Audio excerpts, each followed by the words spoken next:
মাথায় একটা ধারণা থাকছে, তার মধ্যে একটা ভৌগোলিক সংস্কৃতি, ভৌগোলিক রাজনীতির প্রসঙ্গ ইত্যাদি থাকছে। এই কোর্সের ডেসক্রিপশন যখন দিচ্ছিলেন দেবাদিত্য, তখন দেবাদিত্য বলছিলেন যে এই কোর্স কি কিভাবে ভাগ হবে, তার একটা তাত্ত্বিক প্রেক্ষিত থাকবে এবং একটু হাতে কলমে শিক্ষার বিষয় থাকবে। দূর মাধ্যমে যেটা খুব সফলভাবে না হলেও অনেকটাই করা সম্ভব, অন্তত প্যান্ডেমিকের মধ্যে দিয়ে আমরা দেখেছি যে একটা আমরা ডায়ালগের জায়গা তৈরি করতে পারি। আজকে আমি যে বিষয় নিয়ে মূলত আলোচনা করার চেষ্টা করব সেটা হচ্ছে অনুবাদের একটা ভারতীয় তত্ত্ব, এবং সেখান থেকে বাংলার প্রসঙ্গে আসব এবং আমি কয়েকটা কেস স্টাডিজ দেখাবো, যে কেস স্টাডিজের মধ্যে দিয়ে আমরা বিভিন্ন ভাষার সাহিত্য বাংলাতে অনুবাদ করেছি অথবা ইংরেজিতে অনুবাদ করেছি। তো অন্যান্য অনেক ভাষার সাহিত্য, যে ভাষা আমরা জানি না বা যে ভাষার খুব বিশেষজ্ঞ খুব সহজে পাওয়া যায় না, সেই ধরনের ভাষার সাহিত্য আমরা কিভাবে অনুবাদ করতে পারি, এরকম কয়েকটা কেস স্টাডিজের কথাও আমি বলবো। স্লাইড স্লাইড আমি কি অপারেট করতে পারবো স্লাইড?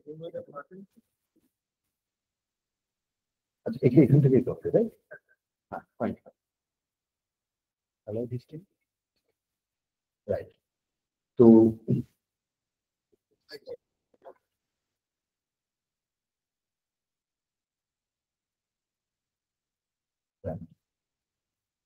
তো আমরা দেখব যে খুব ইন্টারেস্টিং একটা বিষয়, ভারতে অনুবাদ শব্দটা কিন্তু খুব পুরনো নয়, বা অনুবাদের ধারণাটা খুব পুরনো নয়, এটা বেশ নতুন ধারণা, মানে 200-250 বছরের পুরনো একটা ধারণা। তাহলে এবার প্রশ্ন আসবে যে আমাদের দেশে কি অনুবাদ ছিল না? উত্তর দুটো, যে আমাদের দেশে অনুবাদ ছিল না, আবার আমাদের দেশে অনুবাদ ছিল। কেমন? আমাদের দেশে যদি অনুবাদ নাই থেকে থাকে, তাহলে রামায়ণ, মহাভারত, ভাগবত ইত্যাদি আমরা পড়লাম কিভাবে? তাহলে তো নিশ্চয়ই অনুবাদ ছিল আমাদের দেশে। আর যদি অনুবাদ থেকেই থাকে, তাহলে অনুবাদ শব্দটা এত নতুন কেন? রামায়ণের কোনো অনুবাদক কি বলেছেন যে তিনি অনুবাদ করছেন? মহাভারতের কোনো অনুবাদক বলেছেন তিনি অনুবাদ করছেন? ভাগবতের অনুবাদক বলেছেন তিনি অনুবাদ করছেন? বলেননি। সৈয়দ আলাউল যখন পদ্মাবতী লিখছেন, তিনি একবারও বলেছেন তিনি অনুবাদ করছেন? বলেননি। তাহলে এত বছর ধরে, 500-600 বছর ধরে অনুবাদকরা অনুবাদ করে চললেন, কিন্তু একটিবারের জন্যও বললেন না যে তারা অনুবাদ করছে। অদ্ভুত আশ্চর্য একটা বিষয়। তার কারণ হচ্ছে আমাদের কখনো অনুবাদ ছিল না। অনুবাদ ছিল না অর্থে এটাই যে অনুবাদকে এই যে দ্বিতীয় শ্রেণীর একটা কাজ হিসেবে দেখা, এই প্রবণতা আমাদের মধ্যে ছিল। আমাদের মধ্যে যেটা ছিল সেটা হচ্ছে যে কোনো লেখাই হচ্ছে আসলে রচনা। ফলত অনুবাদক যিনি, তিনিও লেখক। তিনি অনুবাদক হিসেবে দ্বিতীয় শ্রেণীতে অবস্থান করেন না। আমরা যে কোনো বই পড়তে গেলে আমাদের সবসময় এই প্রশ্নের সম্মুখীন হতে হয়, তুমি কি ওটা মূল ভাষায় পড়েছো? আমি একটা, এই উদাহরণটা আমি অনেক জায়গাতে দিই, এই উদাহরণটা অনুবাদের জন্য খুব গুরুত্বপূর্ণ উদাহরণ। আজকেও আমি সেই উদাহরণের কথাটা বলছি। আমার পরিচিত একজন গবেষক, তিনি পিএইচডির জন্য অ্যাপ্লাই করেছেন কলকাতারই একটি বিশ্ববিদ্যালয়, কলকাতা শহরের একটি বিশ্ববিদ্যালয়। তো তিনি দলিত সাহিত্য নিয়ে কাজ করবেন, তো তাত্ত্বিক পরিকাঠামো কি হবে সেইটার জন্য তিনি একটি বইয়ের নাম করেছেন। তো যারা ইন্টারভিউ নিচ্ছিলেন তাদের মধ্যে থেকে একজন অধ্যাপক প্রশ্ন করেন যে তুমি যে এই বইটা তাত্ত্বিক প্রেক্ষিত হিসেবে গ্রহণ করবে বলছো, এই বইটা কি তুমি মূল ভাষায় পড়েছো? ছেলেটি বলেছে না, মূল ভাষায় পড়িনি। তো সেই অধ্যাপক তখন বলেছেন যে তাহলে তো হবে না, তোমাকে মূল ভাষায় পড়তে হবে। তো ছেলেটির ইন্টারভিউ আর এগোয়নি, তার খুব মন খারাপ, সে বেরিয়ে আমাকে ফোন করলো প্রায় কাঁদো কাঁদো হয়ে। সে বললো যে স্যার এইরকম কথা বলা হয়েছে। আমি বললাম যে দেখো, এখন ছাত্রছাত্রী হিসেবে তোমাদের কয়েকটা সীমাবদ্ধতা আছে, উল্টে ইন্টারভিউ প্যানেলে তুমি এই প্রশ্নটা সেই অধ্যাপককে করতে পারবে না যে তিনি অ্যারিস্টটলের পোয়েটিক্স কোন ভাষায় পড়েছেন। তার মানে হচ্ছে এটাই যে কিছু কিছু ভাষা আছে যার ওপর আমি কর্তৃত্ব দেখাতে পারি, কিছু কিছু অনুবাদ আছে যাকে আমি প্রত্যাখ্যান করতে পারি, আর কিছু কিছু অনুবাদ আছে, কিছু কিছু ভাষা আছে যার কাছে আমি অবনত হই।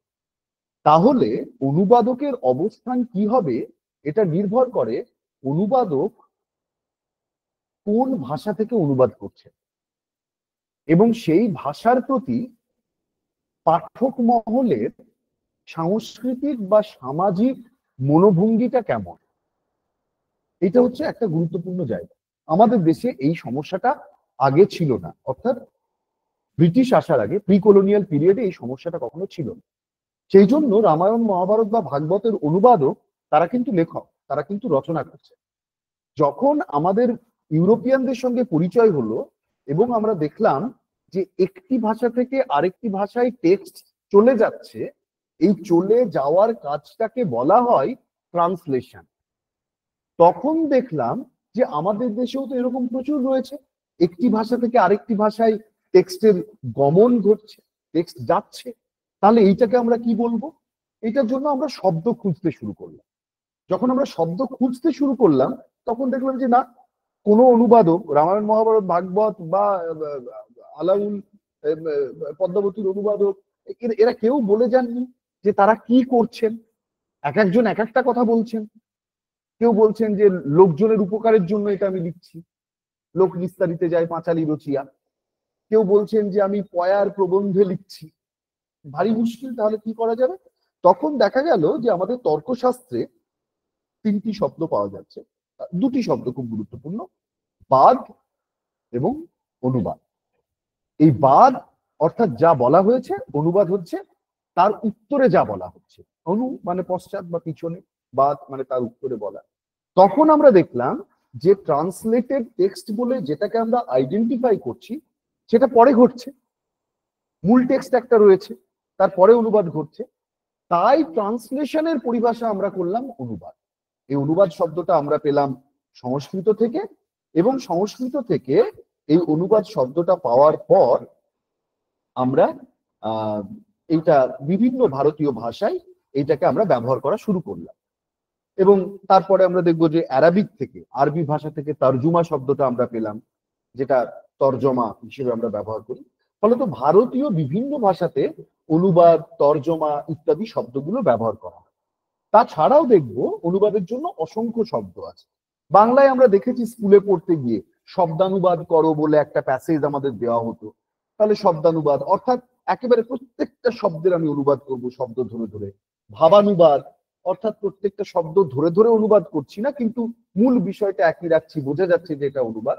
ভাষান্তর হিন্দি এবং বাংলা দুটোতেই ব্যবহার করা হয়। বিবর্তনম মালায়ালামে ব্যবহার করা হচ্ছে, রূপান্তর বাংলায় ব্যবহার করা হচ্ছে। খুব মজার একটা ব্যাপার, রবীন্দ্রনাথ যখন ভারতীয় সাহিত্য বাংলায় অনুবাদ করছেন, উনি ভক্তমালের কবিতা বাংলায় অনুবাদ করছেন রবীন্দ্রনাথ, তখন সেই অনুবাদের ক্ষেত্রে সেই অনুবাদ বইটার নাম রবীন্দ্রনাথ রাখছেন রূপান্তর। আর রবীন্দ্রনাথ যখন বিদেশি কবিদের কবিতা অনুবাদ করছেন সেই বইটার নাম রাখছেন অনুবাদ। তার মানে রবীন্দ্রনাথের মধ্যে এই শব্দের খেলাটা খুব স্পষ্ট ছিল। খুব সচেতন ভাবে তিনি রূপান্তর বা অনুবাদ এই শব্দগুলোকে ব্যবহার করছেন, একেবারে একই অর্থে ব্যবহার করছেন না। তাহলে যখন উনি ইংরেজি থেকে অনুবাদ করছেন, যেখানে অনেকটা স্বাধীনতা নেওয়া প্রয়োজন, কেন প্রয়োজন? তার কারণ ইংরেজি এবং বাংলা দুটি ভাষার মধ্যে ব্যাপক পার্থক্য আছে, কেবলমাত্র সাংস্কৃতিক বা ভৌগোলিক পার্থক্য নয়, সিনট্যাকটিক একেবারে গ্রামাটিক্যাল লিঙ্গুইস্টিক পার্থক্য প্রচুর রয়েছে। সেই জন্য অনেকটা স্বাধীনতা নিতে হবে। অর্থাৎ অনুবাদ এই ধারণার মধ্যে দিয়ে রবীন্দ্রনাথ একটা স্বাধীন পরিসরকে বোঝাতে চাইলেন, আর রূপান্তরের মধ্যে দিয়ে বোঝাতে চাইলেন যে এখানে খুব বেশি স্বাধীনতা নেওয়ার দরকার নেই। আমি তো কবিরের দোহা অনুবাদ করছি, কবিরের দোহা তো শুনে এসেছি আমরা সবাই, অনুবাদ করার আগে থেকেই শুনে এসেছি বাংলায় অনুবাদ কর, বা মীরাবাইয়ের গান আমরা শুনে এসেছি ভজন, বা গুরু নানকের উক্তি গান ইত্যাদি আমরা শুনে এসেছি। তাহলে এখানে শুধু রূপান্তর ঘটাতে হচ্ছে, একটা ভাষার পরিবর্তন হলেই হবে। তার কারণ এই ভক্তমাল যে আধ্যাত্মিক ঐতিহ্যের মধ্যে জন্ম নিচ্ছে, একজন মারাঠি, একজন পাঞ্জাবি, একজন শিখ, একজন বাঙালি সেই প্রায় একই রকম আধ্যাত্মিক উত্তরাধিকারের মধ্যে অবস্থান করেন, তাই রূপান্তর। তার মানে রবীন্দ্রনাথের কাছে অনুবাদের এই ধারণাগুলো, অনুবাদ মানে এটা নতুন ভাবে সংজ্ঞায়িত করছেন যে অনুবাদ এমন একটা কর্মকাণ্ড যেখানে আমি অনেকটা স্বাধীনতা নিতে পারি, আর রূপান্তর এমন একটা কর্মকাণ্ড যেখানে আমি অল্প স্বাধীনতা নিলেই হয়।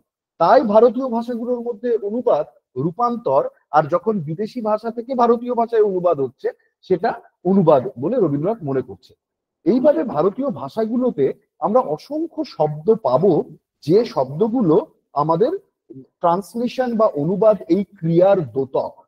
কে সচ্চিদানন্দন, আমি সবগুলো ডিটেলে এখানে যাচ্ছি না, আমি জাস্ট উল্লেখ করে দিচ্ছি যারা একেবারে অনুবাদ তত্ত্ব চর্চার প্রথম দিকের পাঠক তাদের কাজে লাগবে বলে কে সচ্চিদানন্দনের এই প্রবন্ধটা খুব গুরুত্বপূর্ণ, বা সুজিত মুখার্জির translation as Discovery, translation as recovery, এই বইগুলো, এবং ইন্দ্রনাথ চৌধুরীর একটা চমৎকার প্রবন্ধ আছে যেটা গুগলে ফ্রি পিডিএফ পাওয়া যায়, টুয়ার্ডস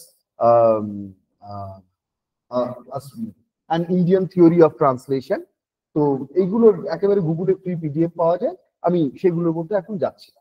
তো আমি এই শব্দগুলো প্রসঙ্গে একটু আলোচনা করে দিই। আমরা দেখব যে অনুবাদের প্রক্রিয়া বা পদ্ধতিকে কেন্দ্র করে আমাদের বিভিন্ন রকম শব্দ তৈরি হচ্ছে, ভাষান্তর তৈরি হচ্ছে, রূপান্তর তৈরি হচ্ছে, শব্দানুবাদ তৈরি হচ্ছে, ভাবানুবাদ তৈরি হচ্ছে, এইভাবে আমরা অনুবাদগুলোকে তৈরি করছি।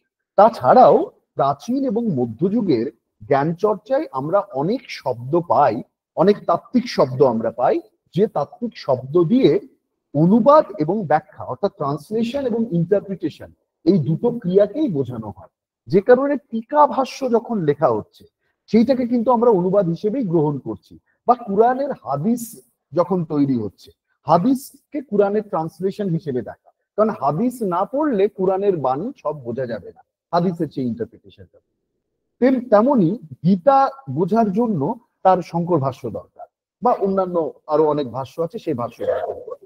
চর্যাপদ বোঝার জন্য তার টিকা দরকার। অর্থাৎ এই প্রত্যেকটা দার্শনিক টেক্সট বোঝার জন্য আমাদের টিকা বা ভাষ্যের প্রয়োজন হচ্ছে।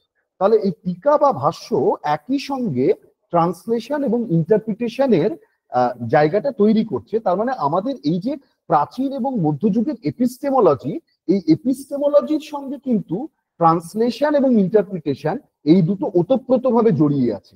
তার মানে আমরা যদি একেবারে জ্ঞান চর্চার শুরুর দিকে চলে যাই, তাহলে জ্ঞান চর্চার শুরুতেই কিন্তু ট্রান্সলেশন একটা এসেনশিয়াল পেডাগজি বা আবশ্যিক পাঠ পদ্ধতি হিসেবে আমাদের কাছে গৃহীত বা স্বীকৃত হয়ে আছে। সেটা ছাড়া কোনোভাবেই কিন্তু আমরা এর কাছে মানে জ্ঞান চর্চার কাছে আমরা কোনোভাবেই পৌঁছতে পারবো, যে কারণে এগুলো খুব খুব গুরুত্বপূর্ণ।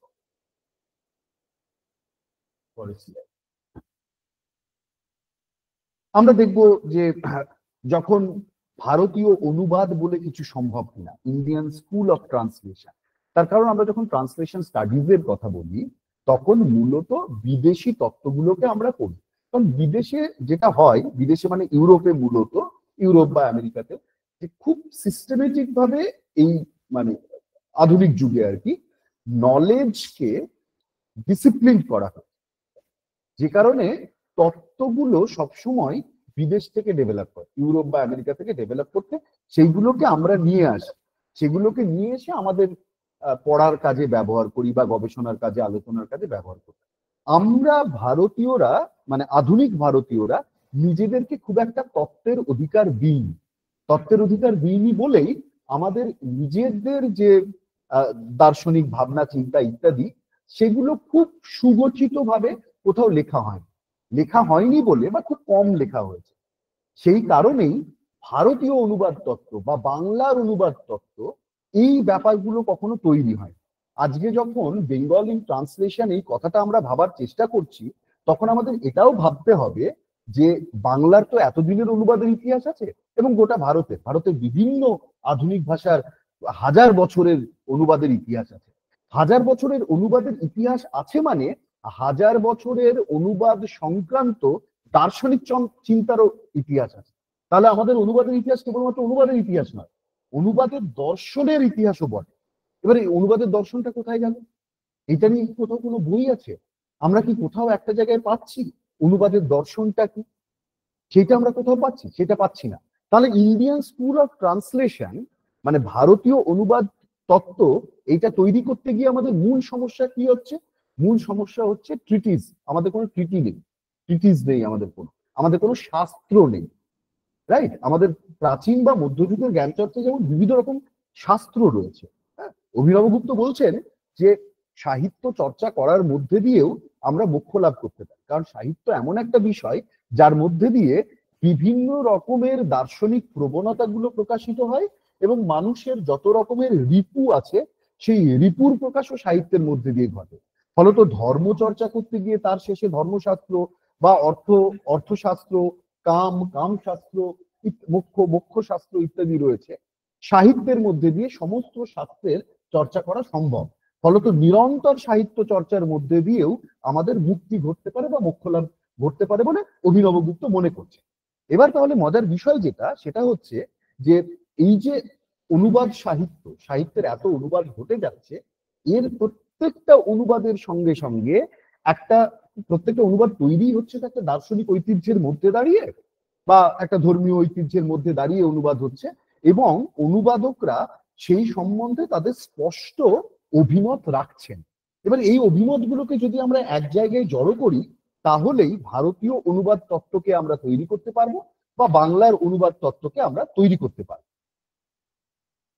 আমরা দেখব যে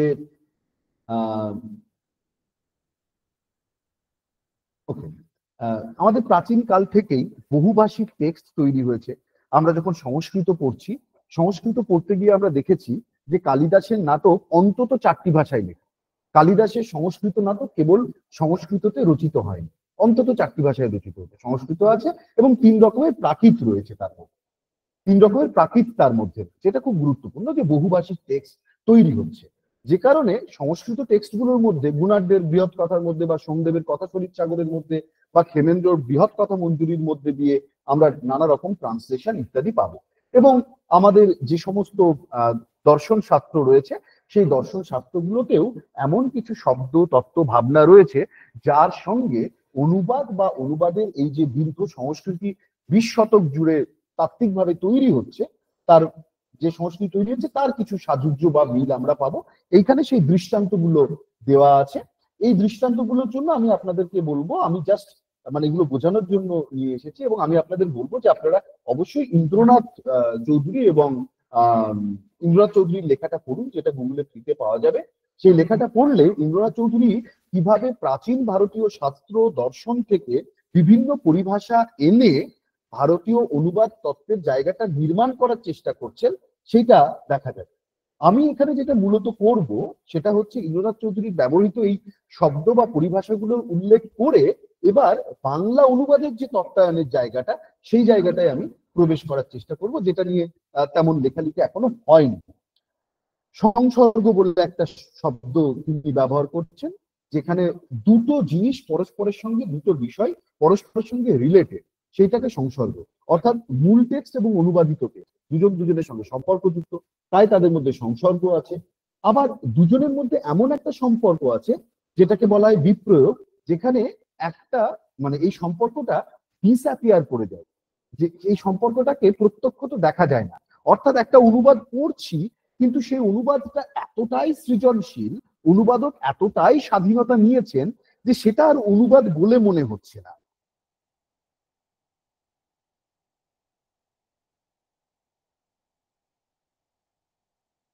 ট্রান্সলেটার্স ইনভিজিবিলিটি বা ভিজিবিলিটির কথা বলা হয়, লরেন্স বেনেটি বলছেন, এবং সেই ধারণা ইন্দ্রনাথ চৌধুরী বোঝানোর চেষ্টা করছে। সহচারিয়া বা সহচার্য, রাম লক্ষণ সহচার্য। এবার এই যে এইখানে রাম লক্ষণ সহচার্যের কথা বলা হচ্ছে, এই একটা কম্পাউন্ড তৈরি করা হচ্ছে, যে কম্পাউন্ড মধ্যে দুজনের একটা একাত্ম, একটা মিলকে দেখানোর চেষ্টা করা হচ্ছে। এখানে রামকে কোনো পুরুষোত্তম রামের কথা বলা হচ্ছে। এই যে একাত্ম বা মিলের ঘটনা বলা হচ্ছে, যার মধ্যে দিয়ে বোঝানো হচ্ছে যে অরিজিনাল টেক্সট এবং ট্রান্সলেটেড টেক্সট দুটো এক হয়ে যাচ্ছে বা দুটো মিলে যাচ্ছে, দুটোর মধ্যে এতটাই মিল বা সাযুজ্য রয়েছে। আবার বিরোধিতা, অনেক সময় দেখবো যে ট্রান্সলেটেড টেক্সট মূল টেক্সটের বিরোধিতা করছে। আমরা বলি যে ট্রান্সলেশন সবসময় একটা সাবভার্সিভ অ্যাক্ট, তার এমন একটা ক্ষমতা আছে যে ভেতর থেকে একদম নিচে তলায় ঢুকিয়ে একটা মূল টেক্সটকে সে নাড়িয়ে দিতে পারে। এর খুব সুন্দর একটা দৃষ্টান্ত হতে পারে রবীন্দ্রনাথের ম্যাকবেথ অনুবাদ। রবীন্দ্রনাথ যখন ম্যাকবেথ অনুবাদ করছেন, সেই ম্যাকবেথে কিন্তু সম্পূর্ণ অনুবাদ উনি করেননি, খুব অল্প বয়সের অনুবাদ ওটা, কিন্তু ওই অনুবাদটাকে পুরো কবিতার মতো করে তিনি অনুবাদ করছেন, একেবারে বাংলা কবিতার ঢঙে তিনি ফেলছেন, এবং এখানে অনুবাদক হিসেবে একটা অধিকারকে তিনি দেখাচ্ছেন যে আমি অনুবাদক, এবং অনুবাদক হিসেবে আমার কিছু অথরিটি আছে, আমার কিছু কর্তৃত্ব আছে, সেইটা উনি দেখাচ্ছেন। এবং সেটার মধ্যে দিয়ে আমরা দেখতে পাই এই বিরোধিতার সম্পর্ক, যেটা অহিনুকূল সম্পর্ক, সাপ এবং বেজি বা অহিনুকূল সম্পর্ক। এই অহিনুকূল সম্পর্কের মধ্যে যে বিরোধিতা দেখতে পাই, অনেক সময় অনুবাদিত বই বা টেক্সট এবং মূল টেক্সট, এই দুটোর মধ্যে সেই বিরোধিতার সম্পর্ক থাকে। যেমন শেক্সপিয়ারের ম্যাকবেথ, এবং রবীন্দ্রনাথের ম্যাকবেথ। অনুকৃতি বলে একটা শব্দ আছে যেটা খুবই প্রচলিত, এখন হিন্দিতেও ব্যবহার করা হয়, এবং central institute of Indian languages তারা এই অনুকৃতি শব্দটা ব্যবহার করে, যে যদিও ট্রান্সলেশন মূল টেক্সটের পরে ঘটছে কিন্তু সেটাও একটা সমকৃতিত্বের একটা ঘটনা। অনুবাদ বলে তার কৃতিত্বকে তুমি কখনো ছোট করতে পারবে। আবার আমরা অর্থক্রিয়া দেখব। অর্থক্রিয়া হচ্ছে putting emphasis on the manifold ways of which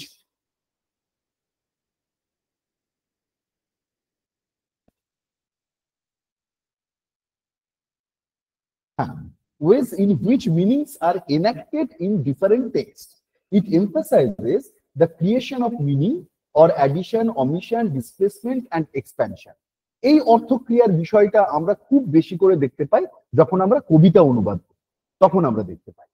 বা ব্যক্তি বিবেকম, যেখানে আমরা দেখতে পাবো যে ট্রান্সলেটার তার নিজের যে এজেন্সি বা তার নিজের ইন্টারপ্রিটেশনের জায়গাটা ব্যাপকভাবে তার মধ্যে ঢুকে পড়ছে, যে কারণে আমরা প্রচুর প্রক্ষেপ যখন দেখি রামায়ণ মহাভারত বা পুরোনো টেক্সটের পাণ্ডুলিপি বিচার করতে গেলে আমরা দেখি প্রক্ষেপ যেটা পরে যুক্ত হচ্ছে, এবং তার মধ্যে অনেকটা একটা যিনি লিপিকর বা যিনি পরে লিখছেন তার ব্যক্তিগত অবস্থান বা ব্যাখ্যা ইত্যাদি ওই মূল টেক্সটের মধ্যে ঢুকে যাচ্ছে। ট্রান্সলেটার সবসময় সেটা করেন। ট্রান্সলেটার নিজে সচেতন ভাবে হোক বা অসচেতন ভাবে নিজের যে আদর্শের জায়গা, নীতির জায়গা বা তার ব্যক্তি তন্ময়তার জায়গা, সেইটা কিন্তু অনুবাদিত টেক্সটের মধ্যে তিনি প্রবেশ করিয়ে দেন। যে কারণে অনুবাদিত টেক্সট কেবলমাত্র আর মূল লেখকের বিষয় হয়ে থাকে না, সেটা অনুবাদকের বিষয়ও হয়ে ওঠে, কারণ অনুবাদকের সত্তা তার মধ্যে প্রবেশ করে যায়। উল্লুরাই বলে একটি শব্দ তামিলে ব্যবহার করা হয়, যেখানে বলা হয় ইনার স্পিচের কথা, যে শব্দটা শোনা যাচ্ছে না, ব্যঞ্জনা। যখন আমরা কবিতার ব্যঞ্জনার কথা বলি, যে ব্যঞ্জনা, সংস্কৃত আলংকারিকরা বলছেন যে ব্যঞ্জনা ধর্মিতা বা আনন্দবর্ধন যে ব্যঞ্জনার কথা বলছেন, সাজেস্টিভ মিনিং এর কথা বলছেন, যে ব্যঞ্জনাই কবিতাকে কবিতা করে তোলে। না হলে কয়েকটা শব্দ আর কি, সব শব্দ পাশাপাশি বসলেই তো কবিতা হয় না, কিছু শব্দ পাশাপাশি বসলে কবিতা হয়। কেন কবিতা হয়? কারণ তার মধ্যে একটা ব্যঞ্জনা থাকে, সাজেস্টিভ মিনিং থাকে। সেই ব্যঞ্জনাকে আমরা কোথাও দেখতে পাই, কোথাও আমরা দেখতে পাই না, অর্থাৎ সেটা একটা ইনার স্পিচ, কোথাও একটা লুকিয়ে আছে। তামিলে যে উল্লুরাই বলে শব্দটা ব্যবহার করা হচ্ছে, সেই উল্লুরাইয়ের মধ্যে দিয়ে আমরা দেখব আসলে এই ব্যঞ্জনার কথা বলা হচ্ছে, এবং এই ব্যঞ্জনাকে আমরা ট্রান্সলেশন হিসেবে দেখছি। এবার একেবারে যদি বাংলা, একদম টিপিক্যাল কিছু বাংলা শব্দে চলে আসি, যেটা হয় Bengali Literary historian or the translators have used quite often. These words are used quite often. তার মধ্যে একটা হচ্ছে উপজীব্য বা সাবস্টেন্স। যে তুমি একজন জমিদারের ইচ্ছে হলো যে তিনি, কামতাপুরী মহাভারতে এইভাবে লেখা হয়েছে যে রাজার ইচ্ছে হলো রাজা কামতাপুরী ভাষায় মহাভারত শুনবেন। এবার মহাভারত তিনি কিভাবে শুনবেন? তিনি তার সভাকবিকে বলছেন যে তুমি মহাভারতের উপজীব্য রচনা করো, মূল মূল যে বিষয় রয়েছে মহাভারতে সেইটা তুমি কামতাপুরী ভাষাতে নিয়ে এসো, আমি শুনতে চাই, আমি জানতে চাই, বা আমি আমার পাঠকদেরকে সেটা শোনাতে চাই। তাহলে একটা টেক্সটের গোটাটা আমি অনুবাদ করছি না, তার মূল ফিলোসফিক্যাল গ্রাউন্ড আমি ট্রান্সলেশনের মধ্যে দিয়ে নিয়ে আসছি, যেটাকে বলা হচ্ছে উপজীব্য। ঠিক সেইভাবে কৃষ্ণমঙ্গল রচনা করা হচ্ছে। কৃষ্ণমঙ্গলটা কি? কৃষ্ণমঙ্গল হচ্ছে ভাগবতের উপজীব্য, যে গোটা ভাগবত আমি অনুবাদ করছি না, কারণ গোটা ভাগবত পড়া বা বোঝার জন্য এই সংস্কৃতের যে দার্শনিক ঐতিহ্য আছে, সেই দার্শনিক ঐতিহ্য তো আমার বোঝা দরকার। এবার সেই দার্শনিক ঐতিহ্যে যদি আমার পাঠক শিক্ষিত না হয়, কারণ সে তো এতদিন সংস্কৃত পড়ার অধিকারই পায়নি, তাহলে সে যদি শিক্ষিত না হয় তাহলে গোটা ভাগবত সে বুঝতে পারবে না। অনুবাদটা কেন দরকার? অনুবাদ এই জন্যও দরকার, অনুবাদ আমরা যখনই করি তখনই সেই অনুবাদকে কিন্তু আমার দৃশ্যমান জগতের কল্পিত পাঠককে কল্পনা করে তার একটা আঞ্চলিকীকরণ করি। সবসময় লোকালাইজেশন হয় অনুবাদে, যে আমার পাঠক কোন ধরনের শব্দ বোঝে, আমার পাঠক কোন ধরনের ধারণার সঙ্গে পরিচিত বা কোন ধরনের টেক্সট আমার পাঠকের ভালো লাগে সেইটা ভেবে করি। তাহলে কেন ভাগবতের উপজীব্য? দেখুন, খুব খুব মানে একেবারে ফাংশনাল দিক থেকে অনুবাদকে ভাবা হচ্ছে, যে আমার পাঠক গোটা ভাগবতকে বুঝতে পারবে না, কারণ ভাগবত যে আধ্যাত্মিক উত্তরাধিকারের মধ্যে প্রতিষ্ঠিত হয়েছে, আমার পাঠক সেই আধ্যাত্মিক উত্তরাধিকারে যথেষ্ট শিক্ষিত নয়, তার কারণ তার সংস্কৃত ভাষায় রচিত দর্শনের শিক্ষা নেই, তাই আমার ভাষাতে ভাগবতের উপজীব্যটুকু রাখা হচ্ছে, মূল দার্শনিক বা আধ্যাত্মিক জায়গাটুকুকে রাখা হচ্ছে, সেই জন্য সেটা ভাগবত উপজীব্য। অসিত বন্দ্যোপাধ্যায় যখন সাহিত্যের ইতিহাস রচনা করছেন, বারবার তিনি এই উপজীব্য এই বিষয়টার উপরে খুব গুরুত্ব দিচ্ছেন, এবং এইভাবে পরশুরাম কৃষ্ণমঙ্গল রচনা করছেন 17th সেঞ্চুরিতে, যেটা খুব গুরুত্বপূর্ণ। ফলত আমরা দেখবো যে আমাদের এই যে এক একটা ট্রান্সলেশন প্র্যাকটিস, এক একটা ট্রান্সলেটেড টেক্সট, এই টেক্সট গুলোকে ধরলে এক এক ধরনের স্পিরিচুয়াল বা ফিলোসফিক্যাল হেরিটেজের মধ্যে আমরা প্রবেশ করব। এবং সেই দেখুন, যখন কৃষ্ণমঙ্গল অনুবাদ করা হচ্ছে ভাগবত থেকে, তখন সেটা কেবল ভাগবতের অনুবাদ হচ্ছে না, একটা স্পিরিচুয়াল হেরিটেজের সরলীকরণ করা হচ্ছে, স্পিরিচুয়াল হেরিটেজেরও অনুবাদ করা হচ্ছে, একটা ফিলোসফিক্যাল হেরিটেজেরও অনুবাদ করা হচ্ছে। তার কারণ এমন একটা ভাষায় এই কৃষ্ণমঙ্গল অনুদিত হচ্ছে, যে ভাষায় সেইভাবে ফিলোসফিক্যাল এপিস্টেমোলজি তৈরি হয়নি। সেই রকম একটা পরিস্থিতিতে একটা টেক্সট যখন আমি অনুবাদ করি, সেই টেক্সট গ্রহণ করার জন্য আমার পাঠক কি প্রস্তুত আছে? এইটা একটা খুব গুরুত্বপূর্ণ বিষয়। ভেবে দেখুন, আজকেও আমরা একেবারে একালের যে দার্শনিকরা রয়েছেন, দেরিদা বলুন, ফুকো বলুন, তাদের নির্ভরযোগ্য কোনো অনুবাদ বা সম্পূর্ণ অনুবাদ আমরা বাংলায় পাই না। আমরা আমরা যারা ইংরেজিতে সরাসরি দেরিদা ফুকো পড়তে পারি না, তারা দেরিদা ফুকোর দর্শন সম্বন্ধে জ্ঞান লাভ করি তাদের ওপর রচিত প্রবন্ধ থেকে, দেরিদার লেখার বাংলা অনুবাদ থেকে নয়, ফুকোর লেখার বাংলা অনুবাদ থেকে নয়। তার কারণ ওই ভাষাটা অনুবাদ করার জন্য আমার বাংলা ভাষা প্রস্তুত নয়। তার কারণ ইংরেজি থেকে তাত্ত্বিক বিষয় অনুবাদ করার মূল সমস্যাটা কোথায়? মূল সমস্যাটা হচ্ছে, ইংরেজি তো কেবলমাত্র একটি ভাষা নয়, স্কুল অফ ল্যাঙ্গুয়েজেস। গোটা পৃথিবী থেকে ইংরেজিতে নলেজের কন্ট্রিবিউশন হচ্ছে। এবার তার ফলে ইংরেজিতে যে প্রত্যেকদিন নতুন পরিভাষা জন্ম হচ্ছে, পাল্লা দিয়ে আমি বাংলা, হিন্দি, মণিপুরি, কাশ্মীরি, ডোগরি, সিন্ধিতে অত পরিভাষা কি করে তৈরি করব? বা আমি পরিভাষা তৈরি করলাম না, সেই শব্দটাকেই রেখে দিলাম। সেই শব্দটাকে রেখে দিয়ে ওই ধারণার প্রত্যেক মুহূর্তে ব্যাখ্যা কি করে করতে করতে যাব? অনুবাদক সেটাও করতে পারেন, কিন্তু একটা অনুবাদিত গ্রন্থে যদি অনুবাদের টেক্সট যতটা, প্রায় সমপরিমাণ ব্যাখ্যাই থাকতে থাকে, তাহলে অনুবাদের পাঠক সেইটা পড়তে সবসময় ভয় পাবেন। তিনি স্বচ্ছন্দ বোধ করবেন কি করবেন না, এটা পরের প্রশ্ন। প্রথম প্রশ্ন হচ্ছে, কোনো অনুবাদিত গ্রন্থের এইরকম একটা চেহারা দেখলেই আমাদের একটা ভয় লাগবে, যেখানে এত টিকা টিপ্পণী ইত্যাদি আছে, যদি না তিনি গবেষক হন। এটা একটা সমস্যার জায়গা। তাহলে কৃষ্ণমঙ্গল যখন অনুবাদ করা হচ্ছে, সেই অনুবাদের সময় অনুবাদককে কতগুলো রাজনৈতিক দায়িত্ব পালন করতে হচ্ছে, যে এমন একটা হেরিটেজ থেকে আমি টেক্সট নিয়ে আসছি, যে হেরিটেজ আমার পাঠকরা জানে না, সেই ধর্মীয় সংস্কৃতি আমার পাঠকরা জানে না। তত অনুবাদকের দায়িত্ব সাংঘাতিক। ওই জন্য উপজীব্য রচনা করা। আর একটা চমৎকার শব্দ বাংলাতে রয়েছে, যেটা অনুবাদের ক্ষেত্রে ব্যবহার করা হয়েছে, সেটা হচ্ছে ছায়া, শ্যাডো। জ্যোতিরিন্দ্রনাথ ঠাকুর যখন মলিয়ার অনুবাদ করছেন, তিনি লিখছেন, মলিয়ারের নাটকের ছায়া অবলম্বনে রচিত। এই ছায়াটা কি? দেখুন, আজকে আমরা অ্যাডাপ্টেশন কথাটা প্রচুর শুনি, তাই না? ইউটিউবে অনেক গানের ক্ষেত্রে আমরা শুনি যে অমুকের গানের অ্যাডাপ্টেশন বা অমুক উপন্যাসের অ্যাডাপ্টেশনে এই সিনেমা তৈরি হলো। অ্যাডাপ্টেশনটা কি? ছায়া হচ্ছে পারফেক্ট অ্যাডাপ্টেশন। আমি আর আমার ছায়া এক নয়। আমার ছায়া দেখে আমাকে কল্পনা করা যাবে না। যখন সূর্য উঠছে তখন আমার ছায়া আমাকে পেরিয়ে প্রচুর লম্বা, আবার যখন সূর্য ডুবছে তখন আমার ছায়া আমার থেকে কত ছোট। এই দুটোর কোনোটাই আমার সম্বন্ধে ধারণা দিতে পারে না। তাহলে ছায়া আর আমি এক নই, কিন্তু এটাও ঠিক, আমি না থাকলে সেই ছায়াটা তৈরি হবে না। তার মানে অ্যাডাপ্টেশনের চরিত্র কেমন জ্যোতিরিন্দ্রনাথ ঠাকুর বুঝিয়ে দিচ্ছেন ছায়া শব্দের মধ্যে দিয়ে, যে দুটোর মধ্যে মিল খুঁজতে গেলে হবে না। অনেক সময় আমরা বলি না, উপন্যাসটা ভালো ছিল, সিনেমাটা ভালো হয়। হ্যাঁ, উপন্যাসিক তো 400 কথা ধরে নি, 1 ঘন্টা 40 মিনিটে সিনেমাটা তৈরি করছে। এক হবে না, এক হওয়াটার কোনো কারণই নেই। দুটো সম্পূর্ণ ভিন্ন মিডিয়াম। এবার তাহলে বিষয়টা হচ্ছে, এখানে যেটা হচ্ছে সেখানে অ্যাডাপ্টেশন। যা যা যেটুকু আমার দরকার, আমার কিছু কথা বলার আছে, সেই কথা বলার জন্য আমি অন্যের একটা স্ট্রাকচার বা কথা বস্তুকে অ্যাডাপ্ট করছি বা গ্রহণ করছি। ছায়া শব্দের মধ্যে দিয়ে দেখুন, আজকে যখন আমরা ট্রান্সলেশন স্টাডিজ এই ডিসিপ্লিনটায় পড়াশোনা করি, তখন adaptation as translation, reception as translation, translation itself is a reception, but reception as translation ইত্যাদি, এইভাবে আমরা ট্রান্সলেশনকে অনেক প্রসারিত একটা জ্ঞান চর্চার ক্ষেত্রে দেখার চেষ্টা করি। এবার দেখুন, এই প্রবণতাগুলো কিন্তু আমরা বাংলার মধ্যে অনেকদিন আগে পেয়ে গেছি। ছায়া হচ্ছে সেই অ্যাডাপ্টেশনের জায়গা। আমি বলছিলাম আপনাদেরকে একেবারে আলোচনার শুরুতেই যে আমাদের দেশে ট্রান্সলেশনের আগে অনুবাদ হয়নি। যখন থেকে ট্রান্সলেশন হচ্ছে তখন থেকে অনুবাদ হচ্ছে, তার আগে অনুবাদ হয়নি। কেন? এখানে একটা সতর্ক বার্তা দেওয়া হয়েছিল। আচ্ছা, ওই সতর্ক বার্তা যাওয়ার আগেই অন্নদামঙ্গল যখন লেখা হচ্ছে তখন রায়গুণাকার ভারতচন্দ্র কি লিখছেন?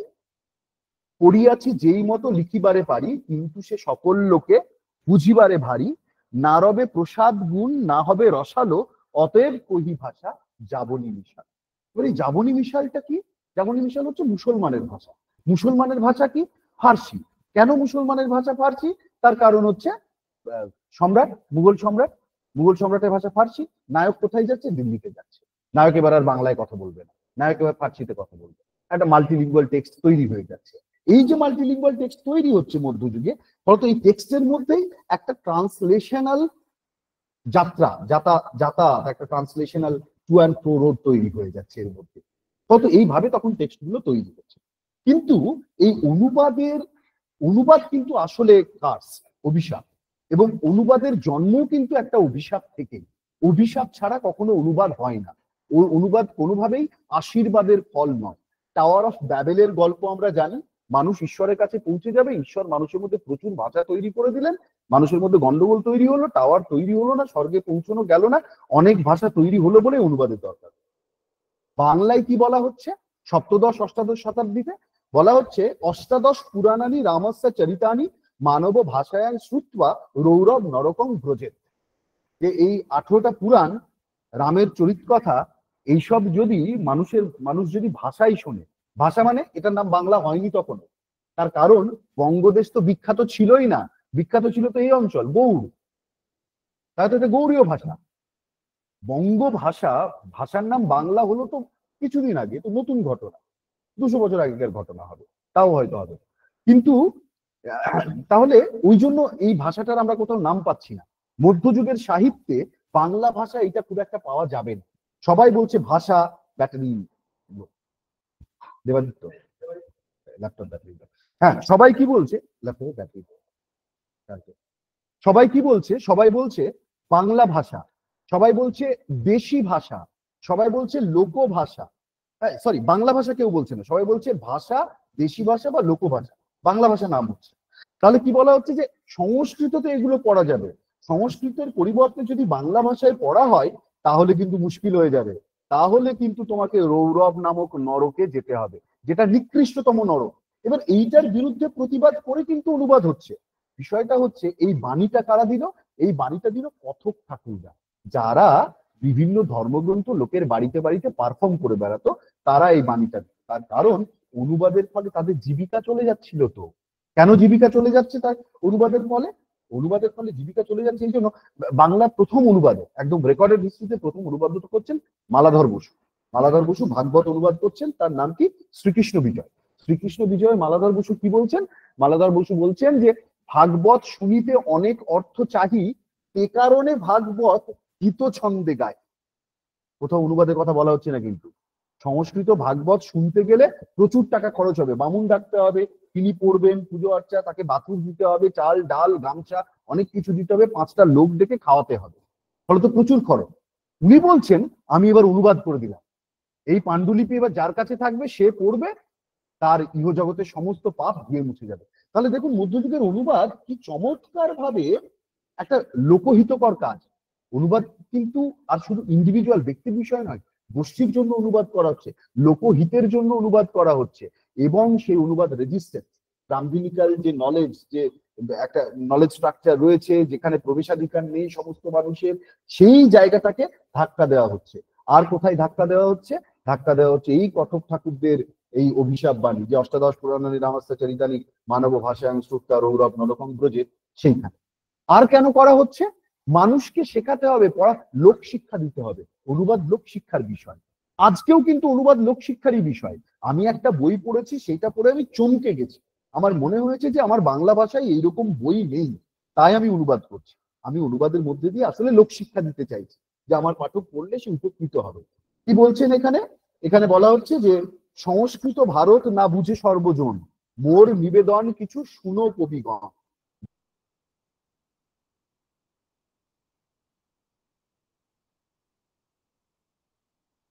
দেশি ভাষে এই কথা করিয়া প্রচার সঞ্চুর ও কৃত্রিম জগৎ। যে তোমরা আমার এই দেশি ভাষা দিয়ে লোকজনকে পড়াও, তার সঙ্গে সঙ্গে আমার কথা বলে আমার কি এটাও কি লোকজনকে বলে, হ্যাঁ, মানে একদম আমার নিজের উপকার হবে, পরেরও উপকার হবে। ভাগবত, হ্যাঁ, ভাগবত অর্থ যত পয়ারে বাঁধিয়া, ভাগবত অর্থ যত পয়ারে বাঁধিয়া লোক নিস্তারিতে যায় পাঁচালী রচিয়া। এই যে পাঁচালী রচনা করা, এটাই হচ্ছে ট্রান্সলেশন, কারণ পাঁচালী বাংলা ছন্দ। তাহলে সরি, ছন্দ দিয়ে অনুবাদকে বোঝানো হচ্ছে। কোথাও বলছেন না আমি অনুবাদ করছি, বলছে পাঁচালী রচনা করছি। পাঁচালী রচনা করা মানে অনুবাদ করা, কারণ পাঁচালী বাংলার ছন্দ। সংস্কৃত থেকে তুমি বলছো পাঁচালী রচনা করছি, মানে আমি অনুবাদ করছি। বা ভাগবত শুনিতে অনেক অর্থ চাইতে, কারণে ভাগবত গীত ছন্দে যাই, ইত্যাদি ইত্যাদি। তাহলে এই বিষয়গুলো আমরা দেখবো যে অনুবাদের মধ্যে দিয়ে রয়েছে। তাহলে অনুবাদকে কিন্তু দেখুন, অনুবাদের এইবার একটা তাত্ত্বিক জায়গা আমাদের দেশ বা আমাদের ভাষা থেকেই তৈরি হয়ে যাচ্ছে। অনুবাদকে আমরা দেখছি লোকহিত হিসেবে, অনুবাদকে আমরা লোকশিক্ষা হিসেবে দেখছি, অনুবাদকে আমরা আমরা হচ্ছে ব্রাহ্মণ্যবাদের বিরুদ্ধে প্রতিরোধ হিসেবে দেখছি, অনুবাদকে আমরা একটা গোষ্ঠী ক্রিয়া হিসেবে দেখছি, কেবলমাত্র ব্যক্তি ক্রিয়া হিসেবে নয়। এবং অনুবাদের মধ্যে দিয়ে আমরা আসলে একটি সংস্কৃতির সঙ্গে আরেকটি সংস্কৃতির, একটি দার্শনিক ঐতিহ্যের সঙ্গে আরেকটি দার্শনিক ঐতিহ্যের সম্পর্ক আমরা তৈরি করার চেষ্টা করছি। আরো কি চমৎকার চমৎকার শব্দাবলী আমরা পাচ্ছি আমাদের লেখালেখি থেকে, যেখান থেকে এই বাংলার অনুবাদের চেতনার জায়গাটা আমাদের কাছে স্পষ্ট হবে। কি বলছেন? পুরাণাদি শাস্ত্রে যেহি রহস্য আছয়, পণ্ডিতে বুঝয় মাত্র অন্যে না বুঝয়। এ কারণে শ্লোক ভাঙ্গি সবে বুঝিবার, নিজ দেশ ভাষা বন্ধে রচিও পয়ার। অনুবাদ করা কি? ভাঙা। অনুবাদ মানে ভাঙা, শব্দ ভাঙা। সমাসবদ্ধ যে দার্শনিক শব্দ সংস্কৃততে আছে তাকে ভেঙে ফেলে। অসমীয়াতে ওইটা আছে, ভাঙন। অনুবাদ অর্থে ভাঙন বা ভাঙন অর্থে অনুবাদ। তাহলে শব্দ ভাঙো, সমাসবদ্ধ সংস্কৃত শব্দ ভাঙো, ভেঙে তার বঙ্গীকরণ করো, এই অনুবাদ হয়ে গেল। আর কি? দেশ ভাষা বন্ধে রচিও পয়ার। তোমার দেশ ভাষা, তোমার দেশের যে ভাষা, সেই ভাষায় পয়ার রচনা করো। পয়ার রচনা করা মানে অনুবাদ করা, পাঁচালী রচনা করা মানে অনুবাদ করা, সংস্কৃতকে ভাঙা মানেই অনুবাদ করা। এইভাবে অনুবাদের একটা সংস্কৃতি তৈরি হচ্ছে। যে পুরাণাদি শাস্ত্রে অনেক রহস্য আছে, সেই রহস্য পণ্ডিত ছাড়া কেউ বুঝতে পারছে না। দেখুন, আজকে ইউজিসি বারবার একাডেমিক সোশ্যাল রেসপন্সিবিলিটির কথা বলে, যে আমরা একাডেমিক্সে যে ভাষা বা যে জ্ঞান চর্চার পরিসর তৈরি করি, সেটা আমরা ছাড়া কেউ বুঝছে না। আমরা আমাদের সঙ্গেই আড্ডা, আমরা আমাদের মতোই কথা বলি এবং মনে হয় যে বাকিরা বোঝে না। তার কারণ কি? আমরা খুব বেশি একাডেমিক সোশ্যাল রেসপন্সিবিলিটি পালন করতে পারি। আমাদের জ্ঞান চর্চা, আমাদের শব্দ, আমাদের পরিভাষা আমরা আমাদের ক্লাসরুমের বাইরে খুব বেশি দিয়ে যেতে পারি না, রাইট? এখানে দেখুন কি বলা হচ্ছে, পুরাণাদি শাস্ত্রে যেহি রহস্য আছয়, পণ্ডিতে বুঝায় মাত্র অন্যে না বুঝায়। এ কারণে শ্লোক ভাঙ্গি সবে বুঝিবার, নিজ দেশ ভাষা বন্ধে রচিও পায়া। এই academic social response, translation as academic social responsibility. যে পণ্ডিত ছাড়া কেউ বুঝতে পারছে না পুরাণ, অতএব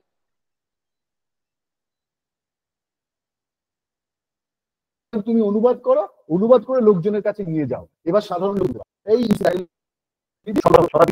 কামতাপুরে হয়ে যাচ্ছে। হ্যাঁ, খুব খুব ইন্টারেস্টিং বিষয়। আমরা আমাদের এই অনুবাদের মধ্যে দিয়ে যদি ঢুকি, তাহলে বুঝতে পারবো যে কি ডেভেলপড হয়ে আছে ইতিমধ্যেই আমাদের অনুবাদের যে ভাবনা চিন্তা ইত্যাদি। কিন্তু আমাদের খুব বেশি সুযোগ নেই এইগুলো নিয়ে আলোচনা করা, সেই জন্য আমাদের কলেজ বিশ্ববিদ্যালয়গুলোতে আমরা এগুলো তেমন আলোচনা করতে পারি বা হচ্ছে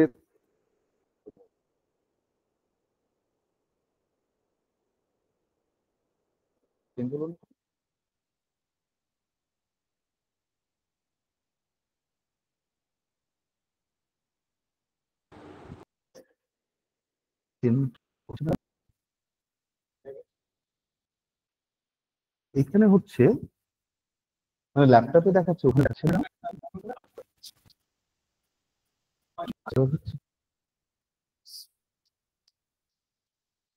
হ্যাঁ হ্যাঁ হ্যাঁ, রাইট। এবার ঠিক। সংস্কৃত নাই বুঝে সাধারণ জনে, ভাষা কথা কহি আমি তথির কারণে। ভাষা কথা কহি বীর না করিও হেলা, হাত দিলে আগুনে না পড়ে কোন বেলা। যে সংস্কৃত এই লোকজন বুঝতে পারছে না, এই জন্য ভাষায় আমি কথা বলছি। দেখুন, আমরা হোমি ভাবার কথা, হোমিকে ভাবার কথা জানি, লোকেশন অফ কালচারের কথা জানি, এবং হাইব্রিডিটির কথা আমরা জানি, যে কলোনিয়াল সাবজেক্ট যারা আর কি, বা যারা ফর্মার কলোনির মানুষজন, উপনিবেশের যারা মানুষজন বা প্রাক্তন উপনিবেশের যারা মানুষজন, তারা সবাই একটা সংকর সংস্কৃতির মধ্যে দিয়ে তৈরি হয়েছে। আমাদের সংস্কৃতি সংকর। খুব খুব ইন্টারেস্টিং একটা বিষয়, যে প্রবন্ধটা নিয়ে আমরা কখনো কোনোদিন কথা বলিনি। মানে বাংলার অনুবাদ চিন্তা যে কতটা এগিয়ে আছে, আমি এই দৃষ্টান্তটা দিলে স্পষ্ট হবে। 1911-12 সাল, সেই সময় প্রমথ চৌধুরী একটা প্রবন্ধ রচনা করছে। সেই প্রবন্ধটার নাম হচ্ছে তর্জমা। এই তর্জমা প্রবন্ধতে প্রমথ চৌধুরী অনুবাদ নিয়ে কথা বলছেন স্বাভাবিকভাবেই। অদ্ভুতভাবে তিনি কিন্তু টেক্সচুয়াল ট্রান্সলেশনের কথা বলছেন না, লিটারি ট্রান্সলেশনের কথা খুব বেশি বলছেন না। উনি বলছেন ট্রান্সলেশন অফ কালচার, এবং ট্রান্সলেশনের মধ্যে দিয়ে যে আইডেন্টিটি তৈরি হতে পারে সেইটার কথা বলছেন। উনি বলছেন যে আমরা প্রাচীন ভারতকে জানি এবং আধুনিক ইউরোপকে জানি, আমরা শুধু জানি না নিজেদের। আমরা প্রাচীন ভারতকে প্রত্যাখ্যান করার জন্য আধুনিক ইউরোপের সহায় নিই, আর আধুনিক ইউরোপকে প্রত্যাখ্যান করার জন্য প্রাচীন ভারতের সহায় অবলম্বন করি। তাহলে আমরাটা কোথায়? এই আমরা কারা? এই আমরা হচ্ছে বাঙালি। এই বাঙালি কোথাও নেই। উনি বলছেন যে আমাদের রক্তের মধ্যে ইউরোপ এবং প্রাচীন ভারত দুটোই ঢুকে গেছে, এই দুটোর কোনোটাকে আমরা বের করতে পারবো না, না সংস্কৃত না ইংরেজি, কোনোটাকে আমরা বের করতে পারবো না। তাহলে এই দুটোর যথাযথ অনুবাদের মধ্যে দিয়ে বাঙালি তৈরি হবে। তারপরে বাঙালি একটা কমিউনিটি হিসেবে ট্রান্সলেটেড কমিউনিটি, ট্রান্সলেশন ছাড়া বাঙালি এই কমিউনিটি তৈরি হতে পারে না। এটা প্রমথ চৌধুরীর বক্তব্য। প্রমথ চৌধুরী বলছেন যে অনুকরণ করা জীবনের ধর্ম, মৃত মানুষ অনুকরণ করতে পারে না। যেমন ভাবে দান করার জন্য যোগ্যতা থাকা দরকার, তেমন গ্রহণ করার জন্য যোগ্যতা থাকা দরকার। প্রাচীনকালে ঋষিরা সেই জন্য ব্রহ্মবিদ্যা দেওয়ার আগে শিষ্যকে যাচাই করে দিতেন।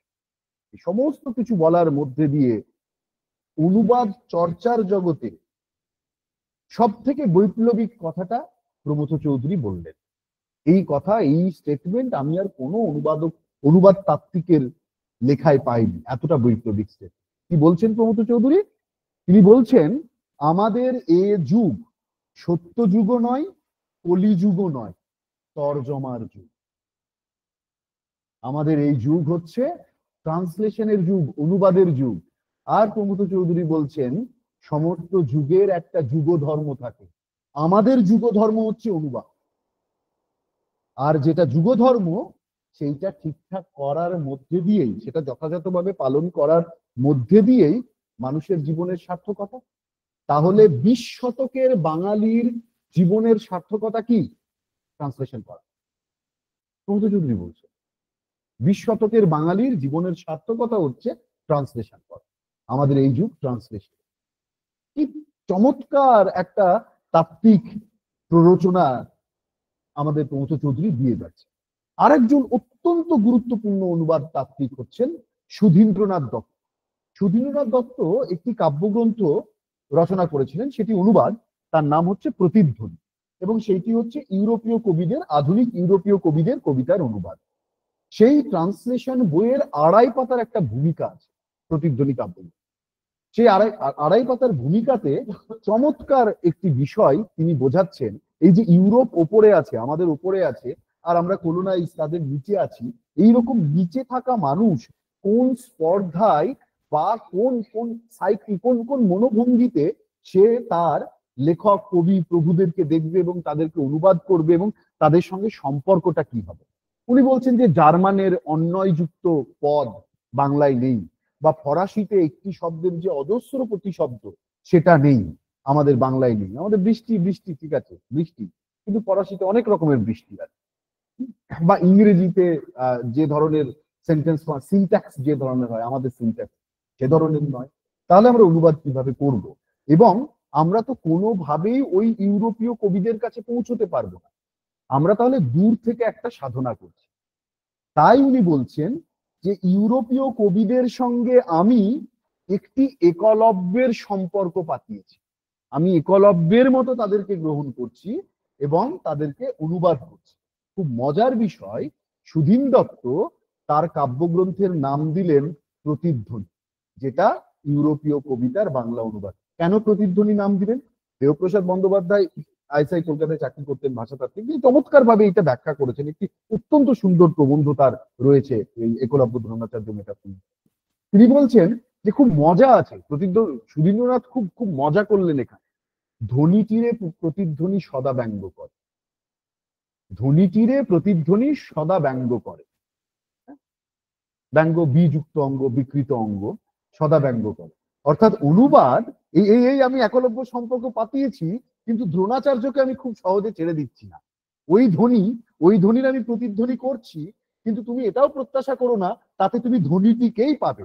তুমি আসলে যা পাবে তা হচ্ছে প্রতিধ্বনি, আর প্রতিধ্বনির সঙ্গে ধ্বনির সবসময় একটা ডুয়েল লেগেই আছে, দুটো এক। তাহলে ট্রান্সলেটেড টেক্সট আর অরিজিনাল টেক্সট পরস্পরের সঙ্গে সবসময় একটা যুদ্ধ, লড়াই, সে ঠান্ডা যুদ্ধের মতো একটা ঠান্ডা যুদ্ধ সে সবসময় করে যাচ্ছে। একলব্য দ্রোণাচার্যের সম্পর্কের একটা নতুন অর্থও আমাদের কিন্তু সুধীন দত্ত এখানে দিয়ে দিল, ইত্যাদি এই সমস্ত ব্যাপারগুলো রয়েছে। এই মোটামুটি খুব খুব সংক্ষেপে বলতে গেলে এই মোটামুটি একটা আউটলাইন, যেখানে আমরা দেখবো যে বাংলা থেকে কিভাবে অনুবাদ হয়েছে বা বাংলায় অনুবাদের ট্রিটি আমরা কিভাবে তৈরি করতে পারি। এবারে আমি যাব একেবারে একটা মেথোডোলজির জায়গায়। আমার মূল কনসার্নের জায়গা কিন্তু দুটি মেজর ভাষার ট্রান্সলেশন নয়। যখন আমরা বাংলা থেকে ইংরেজিতে বা ইংরেজি থেকে বাংলায় আমরা অনুবাদ করি, তখন দুটি মেজর ভাষার ট্রান্সলেশন করছি। বাংলা থেকে হিন্দি, হিন্দি থেকে বাংলা, মেজর ভাষার ট্রান্সলেশন। বাংলা থেকে মণিপুরি, মণিপুরি থেকে বাংলা, মেজর ভাষার ট্রান্সলেশন। আমার মূল সমস্যার জায়গা হচ্ছে মেজর এবং মাইনরের যে সম্পর্ক, বা মেজর এবং মাইনর না বললেও মানে সেন্টার এবং পেরিফেরির যে সম্পর্ক। পেরিফেরিতে থাকা একটা ভাষা এবং সেন্টারে থাকা একটা ভাষা, এই দুজনের মধ্যে পারস্পরিক অনুবাদের সম্পর্ক কি হবে এইটা তো বোঝা দরকার, বা এর অনুবাদের একটা সংস্কৃতি তো দরকার। না, না হলে তো আমাদের সাহিত্য চর্চা খুব এক্সক্লুসিভ হয়েই থাকবে। ভেবে দেখুন তো, খোট্টা ভাষার কটা টেক্সট বাংলাতে বা ইংরেজিতে অনুবাদ করা হয়েছে, বা শেরশাবাদিয়া থেকে কটা টেক্সট ইংরেজিতে অনুদিত হয়েছে, বা টোটো থেকে কটা টেক্সট ইংরেজিতে অনুদিত হয়েছে। তাহলে আমাদের দেশে সব থেকে গুরুত্বপূর্ণ বিষয় যেটা দরকার ছিল, সেটা হচ্ছে একটা ল্যাঙ্গুয়েজ কমিশন তৈরি করা, ল্যাঙ্গুয়েজ পলিসি তৈরি করা, যেটা আমাদের দেশে তৈরি করা হয়নি, যার ফলে অসংখ্য ভাষার ক্রমশ মৃত্যু ঘটেছে। 1961 সালে গভর্নমেন্ট অফ ইন্ডিয়া যে সেন্সাস রিপোর্ট বের করেছিলেন, সেই সেন্সাস রিপোর্টে 10,000-এর কম ভাষা মানে স্পিকার আছে, এইরকম ভাষাকে নো সিটিজেন ল্যাঙ্গুয়েজ হিসেবে ঘোষণা করে দেওয়া হয়। সেই ভাষাগুলো ক্রমশ হারাতে থাকে এবং অনেক ভাষা তাদের পার্শ্ববর্তী কোনো পাওয়ারফুল ভাষার আইডেন্টিটি নিয়ে নেয়। বুন্দেলখন্ডী ভাষাভাষীর মানুষ নিজেদেরকে হিন্দি ভাষাভাষী মানুষ বলে, ভোজপুরিরা হিন্দি বলে, অঙ্গিকারা নিজেদেরকে হিন্দি বলে, বা হচ্ছে ছত্তিশগড়িরা, বাঘেলিরা তো নিজেদেরকে হিন্দি বলে। ফলত অনেক ভাষা এর মধ্যে দিয়ে হারিয়ে যায়। কিন্তু এখন আমরা এমন একটা সময়ে এসে দাঁড়িয়েছি, আমাদের ভাষিক রেসপন্সিবিলিটির কথাও ভাবতে হবে। আজকে ক্লাসরুমে যে খোট্টা ভাষার ছেলেটি বা মেয়েটি পড়তে আসছে, বা স্বেচ্ছাবাদীয় ছেলেটি মেয়েটি, বা টোটো ছেলেটি মেয়েটি পড়তে আসছে, বা লোধা ছেলেটি বা মেয়েটি পড়তে আসছে, স্বাভাবিকভাবে সে তো একটা প্রশ্ন প্রতিষ্ঠান বা রাষ্ট্রের কাছে করতেই পারে, আমার সাহিত্য কোথায়, আমার এই এতদিনের ইতিহাস ঐতিহ্য, আমার সাহিত্য কোথায়। তাহলে সেই সাহিত্যকে অনুবাদের মধ্যে দিয়ে নিয়ে আসতে হবে প্রাথমিকভাবে।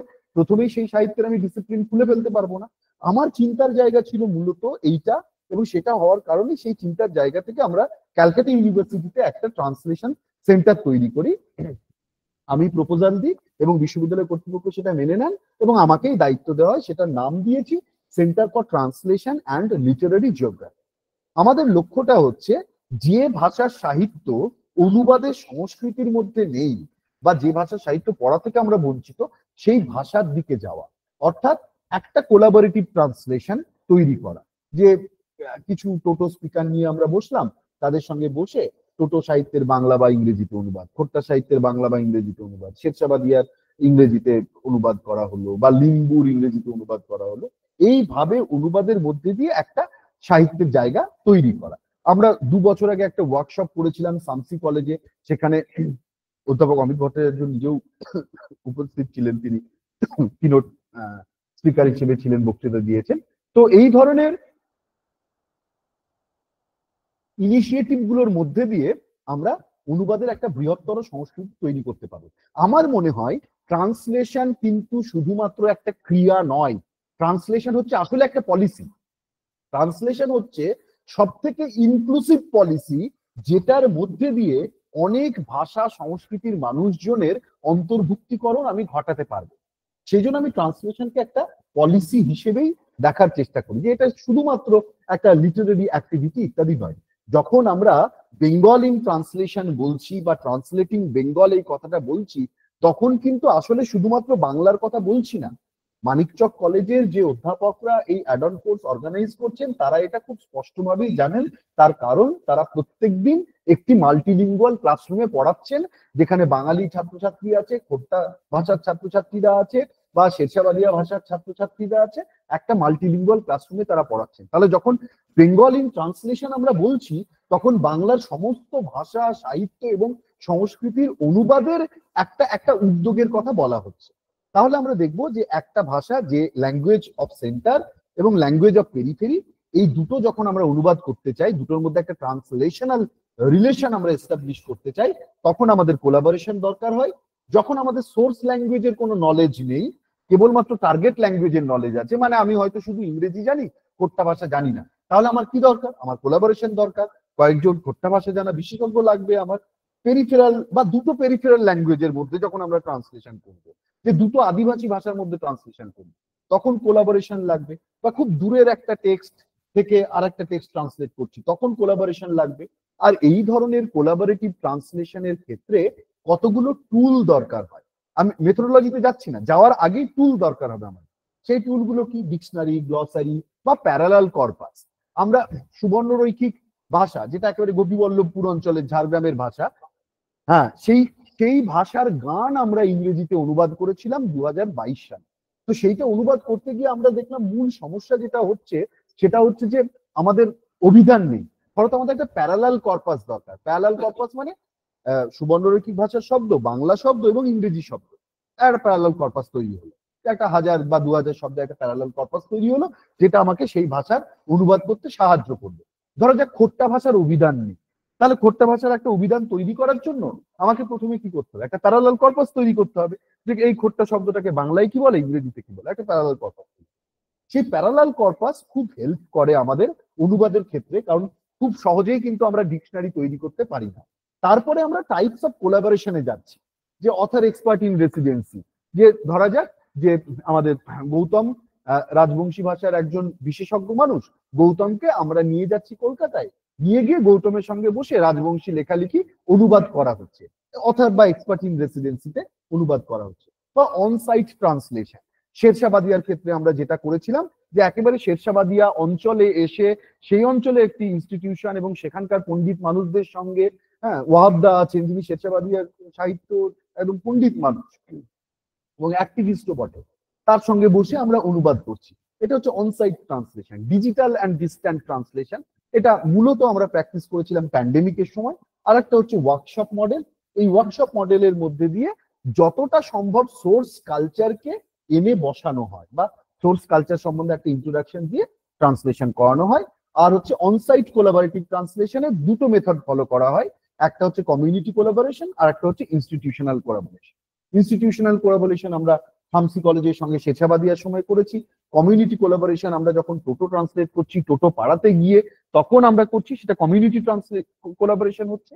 তো এইগুলো হচ্ছে আসলে আমার কেস স্টাডি, যে ট্রান্সলেশন গুলো আমি ইতিমধ্যে প্র্যাকটিস করেছি। তার কারণ আমার মনে হয়েছে যে এইটাই আমাদের কাছে একমাত্র উপায় কোনো পেরিফেরাল ল্যাঙ্গুয়েজ বা কালচারের কাছে পৌঁছে যেতে, যেহেতু ট্রান্সলেশনকে আমরা দেখার চেষ্টা করছি একটা পলিসি হিসেবে, মানে policy of social inclusion. Translation হচ্ছে পলিসি অফ সোশ্যাল ইনক্লুশন, এবং ট্রান্সলেশন এমন একটা ক্রিয়া যার মধ্যে আমরা সবাই একসঙ্গে সংযুক্ত হতে পারি। এই ক্লাসরুমে যতজন ছাত্রছাত্রী বসে আছো, তাদের প্রত্যেকের ট্রান্সলেশনে কন্ট্রিবিউট করার জায়গা আছে। তোমাদের নিজেদের মধ্যে এত কিছু আছে যে তোমরা ট্রান্সলেশনে কন্ট্রিবিউট করতে পারো। তোমাদের প্রত্যেকের নিজেদের নিজেদের যে ভাষা, সেই ভাষাগুলো দিয়ে কাল থেকে যদি প্যারালাল কর্পাস তৈরি করার চেষ্টা করো, জাস্ট খাতায় লেখা যে এইটা বাড়িতে মা এই বলে, আর কলেজে গল্প পড়তে গিয়ে এই দেখেছি, জাস্ট খাতায় লেখো, যেটা তৈরি হবে সেটাকে বলা হয় প্যারালাল কর্পাস। সেটা একটা দিন পর ডিকশনারি তৈরি করবে। কিছুই না, মানিকচক কলেজে আজকে বাংলা বা ইংরেজি যারা পড়তে আসে তারাই খোট্টা ভাষার একটা প্যারালাল কর্পাস তৈরি করে ফেলতে পারে, তার জন্য একটা পয়সা খরচ হবে না, কিন্তু যে কন্ট্রিবিউশনটা হবে সেই কন্ট্রিবিউশনটা সাংঘাতিক একটা কন্ট্রিবিউশন। তো এইটা হচ্ছে খুব গুরুত্বপূর্ণ বিষয়। অর্গানিক কোলাবোরেশন হচ্ছে যে জায়গাটা থেকে টেক্সট তৈরি হচ্ছে সেই জায়গাটাতে গিয়ে যখন আমরা অনুবাদের কাজটা করি, সেই তখন আমরা তাকে বলছি অর্গানিক কোলাবোরেশন। তার কারণ হচ্ছে আমরা তো বুঝতে পারছি যে সেখানে ভূমিরূপ কিরকম, সেখানে আবহাওয়া কিরকম, সেখানে চিত্রপট কিরকম, প্রকৃতি কিরকম, বাড়িঘর কিরকম, মানুষ কিভাবে কথা বলে। বিশেষত কবিতা অনুবাদের ক্ষেত্রে এই ভাষাটা তো শোনা দরকার। মানে আমি যখন বাংলা ভাষার কবিতা ইংরেজিতে অনুবাদ করি, আমি এত সহজে অনুবাদ কি করে করতে পারি? কারণ প্রত্যেক দিন বাংলা ভাষা আমার কানে বাজছে, বাংলা ভাষার বাকস্পন্দ কেমন সেটা আমি জানি। কিন্তু আমি যখন শেরশাবাদিয়া থেকে অনুবাদ করব, আমি কি করে করব? আমি তো বাকস্পন্দটা জানি না, আমি তো জানি না কোন শব্দটার উপরে জোর দেওয়া হয়। শব্দের মানে শুধু অনুবাদ তৈরি করে না, অনুবাদ তৈরি করে তার প্রয়োগও।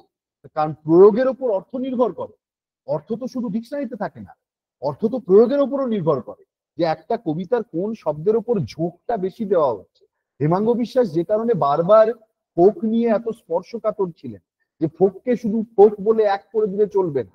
ওই যে মাঝি যখন ভাটির টানে আসছে, গায়ের যে জোরটা দিয়ে সে বইটা টানছে, সেইটা টানতে টানতে যে ভাটিয়ালি তার বেরোচ্ছে, সেখানে বোঝা যাবে যে কোথায় ঝোঁকটা পড়ছে। যে কারণে টিম্বারটা খুব গুরুত্বপূর্ণ ফোক সং এর ক্ষেত্রে। হেমাঙ্গ বিশ্বাস বারবার বলছেন যে তুমি হঠাৎ করে শহরের লোকশিল্পী এনে আকাশবাণীতে গাইয়ে দিলে, দিয়ে বললে এটাই ফোক, ওটা হয় না। টিম্বারটা গুরুত্বপূর্ণ। যে কারণে এই প্রান্তিক ভাষা, যে ভাষা আমাদের ততটা শোনার অভ্যেস নেই বা জানার অভ্যেস নেই, সেই ভাষার টিম্বার আমাদের বোঝাটা খুব জরুরি। আর টিম্বার গলায় থাকে, কিন্তু আমি বলছি যে সেই ভাষা কিভাবে বলা হয়, ভয়েস মডুলেশন ইত্যাদি, সেটা খুব জরুরি। যে কারণে অর্গানিক ট্রান্সলেশন কিন্তু, অর্গানিক কোলাবোরেটিভ ট্রান্সলেশন কিন্তু অনেক ক্ষেত্রেই অত্যন্ত গুরুত্বপূর্ণ একটা পদ্ধতি হয়ে ওঠে, যাতে আমরা একটা ইনক্লুশন করতে পারি। যে কারণে যখন আমরা বেঙ্গল ইন ট্রান্সলেশন বলছি, বা ট্রান্সলেটিং বেঙ্গলের কথা বলছি, বা ট্রান্সলেটিং ওড়িয়ার কথা, বা ওড়িয়া ইন ট্রান্সলেশন ইত্যাদি যখন আমরা বলার চেষ্টা করি, তখন তার একটা এসেনশিয়াল এফেক্টিভ পার্ট বা পলিসির জায়গা কিন্তু কোলাবোরেটিভ ট্রান্সলেশন। এইটা আমাদেরকে মাথায় রাখতে হবে। আমরা যে ট্রান্সলেশন গুলো প্র্যাকটিস করেছিলাম তার কিছু ছবি, ওয়ার্কশপের ছবি এখানে রয়েছে। এগুলো কয়েকটা পারফরমেন্সের ছবি, এখন সময় নেই সেগুলোর মধ্যে আমি যাচ্ছি না। একটু ট্রান্সলেটিং সুন্দরবন করেছিলাম আমরা, তখন বনবিবির পালা পারফর্ম করা হয়েছিল, সুন্দরবন থেকে শিল্পীরা এসে পারফর্ম করেছিলেন, এবং তারপরে এইগুলো হচ্ছে ওয়ার্কশপের রেজাল্ট। এই বই টইগুলো আমাদের বেরিয়েছে। তারপরে ট্রান্সলেটিং সুবর্ণ ঋতুকের সময় আমরা এই ম্যাপ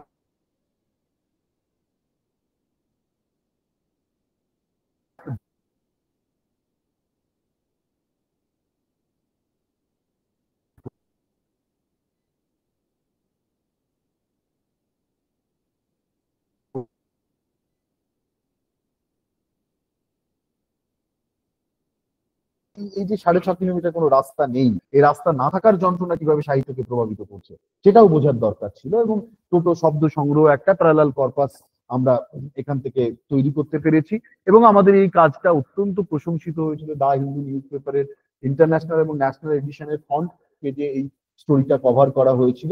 এবং ওখানে আমরা একটা ওয়ার্কশপ করেছিলাম, যে ওয়ার্কশপের মধ্যে দিয়ে টোটো বাচ্চারা নিজেদের কথা লিখেছিল। এবং খুব ফ্যাসিনেটিং যে বিষয়টা উঠে আসে, সেটা হচ্ছে তাদের লেখার মধ্যে সব থেকে গুরুত্বপূর্ণ যেটা, ল্যান্ডস্কেপ। তাদের গ্রাম, তাদের বাড়িঘর, তাদের সুপুরি বাগান, তাদের পশুপালন, নদী, এই ল্যান্ডস্কেপটা তাদের মধ্যে দিয়ে লেখার মধ্যে দিয়ে উঠে আসে। ফলত এই লেখাটা যেমন টোটো বাচ্চাদের টেস্টিমনি, তার থেকেও বড় কথা টোটো ভূগোল, টোটো পাড়ার ভূগোল। আসলে তারা যেটা করেছে, টোটো পাড়ার ভূগোলটাকে এঁকেছে। ট্রেডিশনাল বাড়ি, টোটোদের ট্রেডিশনাল বাড়ি, বাচ্চা ছেলে ধ্রুব টোটো ক্লাস 10-এ পড়ে, সে এই বাড়িটা এঁকেছে। বা এই গাছপালাগুলো, এই এই এই পাহাড় নদী এইগুলো আঁকা, পাহাড়ের পর সূর্য উঠছে, হ্যাঁ, পাহাড়ে ওঠা, এই তাদের বাড়িগুলো অনেক ক্ষেত্রেই খুব উঁচু পাহাড়ে, যেখান থেকে নেমে এসে তাদের ক্লাস করতে হয়, সেই বিষয়গুলো তারা আঁকছে। এবং তার পাশাপাশি তারা লিখছেও, তাদের নিজেদের স্বপ্ন ইচ্ছা ইত্যাদি লিখছে এবং আঁকছে। এবং এইটাকে যখন ইংরেজিতে ট্রান্সলেট করছি আমি, ইংরেজিতে ট্রান্সলেট করার সময় আমার বারবার মনে হচ্ছিল যে এইটা ওই শব্দগুলো দিয়ে সবটা বোঝা যায় না। এই আঁকাটা খুব এসেনশিয়াল, কারণ এই আঁকাটা হচ্ছে আসলে ওই লেখাগুলোর ট্রান্সলেশন। এই ড্রয়িং গুলো হচ্ছে তারা যে প্রোজ বা গদ্য লিখছে তার ট্রান্সলেশন। আর আমি যখন সেটাকে ইংরেজিতে অনুবাদ করছি, আমি তখন আসলে এই ড্রয়িংটাকেও অনুবাদ করছি এবং ওই প্রোজটাকেও অনুবাদ করছি। যে কারণে সরেজমিনে টোটোপাড়া ঘোরাটা খুব দরকার। যিনি টোটোপাড়া ঘোরেননি তাকে এই টেক্সটটা অনুবাদ করতে দিলে তিনি মূল বিষয়টাই বুঝতে পারবেন না যে ছেলেমেয়েরা ল্যান্ডস্কেপ নিয়ে এত কথা কেন বলছে, ল্যান্ডস্কেপের ছবি তারা কেন আঁকছে। আর একটা ট্রান্সলেশন মেথোডোলজি যেটা বলে আমি শেষ করবো, আমার সময় শেষ হয়ে এসছে, সেটা হচ্ছে classroom collaborative translation. King form Singh নং কিংবি, তিনি একজন খাসি পোয়েট। তার এই বইটা দ্য ইয়ার্নিং অফ সিডস আমি একটা সেমিস্টার জুড়ে আমার এমএ স্টুডেন্টদের পড়িয়েছিলাম, এবং একটা সেমিস্টার জুড়ে ক্লাসরুমে তারা এটা অনুবাদ করে, পরস্পরের সঙ্গে অনুবাদ দিয়ে কথা বলা, যৌথভাবে অনুবাদ করা, একে অপরের অনুবাদ পড়া, সেটা নিয়ে আলোচনা করা, এবং সেটা থেকে আমরা বাংলায় যে বইটি তৈরি করলাম সেই বইটির নাম হচ্ছে জীবন্ত শিকড়ের সেতু, ফার্সি ইংরেজি কবিতার বাংলা অনুবাদ। এটা আমাদের একটা ট্রাস্ট রয়েছে ক্যালকাটা কম্পারেটিভ 1919, সেইখান থেকে এটা প্রকাশিত হয়েছে। তো এটা হচ্ছে ক্লাসরুম কোলাবোরেটিভ ট্রান্সলেশনের একটা বিষয়। এবং ক্লাসরুম কোলাবোরেটিভ ট্রান্সলেশন করতে গিয়ে আমি যেটা দেখেছি, ছাত্রছাত্রীদের মধ্যে পারস্পরিক একটা আবেগের সম্পর্ক তৈরি হয় এবং তাদের কাছে একটা অথরিটি শেয়ার করা হয় যে এতক্ষণ কবিতার বইটা নিয়ে কবিতা সম্বন্ধে লেকচার টিচার হিসেবে আমি দিচ্ছি না, এবার যখন একটা সেমিস্টার জুড়ে স্টুডেন্টরা সেই টেক্সটের সঙ্গে এনগেজ হচ্ছে ট্রান্সলেশন করার জন্য, তখন তার কিন্তু রেসপন্সিবিলিটি জায়গা পাল্টে গেছে। আমি যতক্ষণ না তাদেরকে অনুবাদ করতে দিয়েছি ততক্ষণ অব্দি তারা এই কবিতাগুলো পড়ছিল কেবলমাত্র পরীক্ষায় উত্তর লেখার জন্য। আমি যখন তাদেরকে ট্রান্সলেশন করতে দিলাম তখন সে অনুবাদ করছে নিজের একটা অথরিটি অনুভব করে যে আমি এটা অন্য লোককে পড়াবো। গোটা টেক্সটের আন্ডারস্ট্যান্ডিং তার কাছে পাল্টে যাচ্ছে এবং অথরিটি শেয়ার হয়ে যাচ্ছে। ফলত ক্লাসরুম কোলাবোরেটিভ ট্রান্সলেশন কিন্তু স্টুডেন্টদের মধ্যে একটা রেসপন্সিবিলিটি, পারস্পরিক একটা ইমোশন, একটা নস্টালজিয়া, মেমোরির জায়গা তৈরি করে, পারস্পরিক বন্ধুত্ব, আন্ডারস্ট্যান্ডিং এই হিউম্যান রিলেশন গুলোও তৈরি করে, যেটা খুব খুব গুরুত্বপূর্ণ একটা ক্লাসরুমের বন্ডিং এর ক্ষেত্রে বা একটা বন্ধুত্ব হিসেবে। ফলত ট্রান্সলেশন থেকে শুধু ট্রান্সলেশন নয়, একটা বন্ধুত্বের দিকেও আমরা যাত্রা করতে পারি। তো এইগুলো হচ্ছে মোটামুটি মেথোডোলজি, যে মেথড, বাকি মেথোডোলজির কথা আরো অনেকে বলবেন। বিখ্যাত সব অনুবাদকরা আসছেন এই অ্যাড অন কোর্সে বলার জন্য, বিখ্যাত অধ্যাপকরা আসছেন, তারা বলবেন। অমিতদা রয়েছেন, অমিতদা লাস্ট স্পিচ দেবেন, ভ্যালিডিটি স্পিচ বা লাস্ট লেকচারটা অমিতদা দেবেন, অমিতদা বলবেন। আমি আমার শুধু মাত্র নিজের গবেষণার জায়গা থেকে বাংলার যে অনুবাদ ভাবনা সেই জায়গাটা বললাম, এবং নিজের প্র্যাকটিসের জায়গা থেকে যে ট্রান্সলেশনকে কি মানে ট্রান্সলেশনের এই কোলাবোরেটিভ মেথোডোলজি কিভাবে একটা এফেক্টিভ মেথড হিসেবে আমরা ইনক্লুসিভ পলিসি হিসেবে ট্রান্সলেশনকে দেখে প্র্যাকটিস করতে পারি, সেই জায়গাটা আমি বলার চেষ্টা করলাম। Thank you, thank you for your patience, thank you.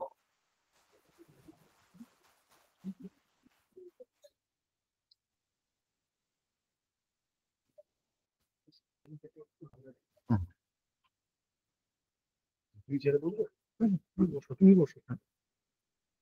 আচ্ছা, আমি আমাদের যারা অনলাইন পার্টিসিপেন্টস আছে তাদেরকে আমরা একটু আগেও অনুরোধ করেছিলাম কোনো প্রশ্ন থাকলে জানাতে। এখনো আমরা কোনো প্রশ্ন পাইনি। আহ, আমি আপাতত আমাদের চেয়ারপারসনের কাছে যাব, তার কারণ আমাদের অনুষ্ঠান আজকে অনেকটাই দীর্ঘায়িত হয়েছে। সকলকে অনেক ধন্যবাদ আমাদেরকে সময় নিয়ে শোনার জন্য। আমি মাইক সেটটি আমাদের রিসোর্স পার্সনের কাছে নিয়ে যাব। আমাদের রিসোর্স পার্সন হিসেবে মৃন্ময়দা ছাড়াও আমাদের মধ্যে চেয়ার হিসেবে প্রফেসর অমিত ভট্টাচার্য রয়েছেন। It is formal procedure to have the remarks of the chairperson after a session. So please bear with us for a few more minutes.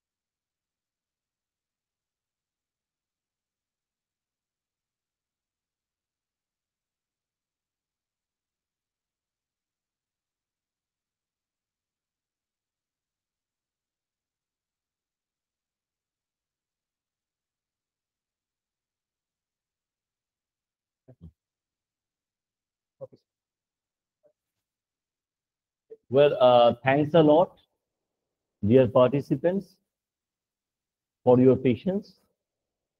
Well, we have really been privileged to share the expertise and be enriched thereby. In fact, our resource person, Professor Mrinmoy Pramanik, has opened new vistas of translation and translation studies. He started his presentation by talking about various definitions and of translation. Actually, by taking certain words and metaphors from various languages, especially Indian languages, he has tried to point out the ideological moorings of translation that India has witnessed over the years, over the centuries, and over millennia. He has also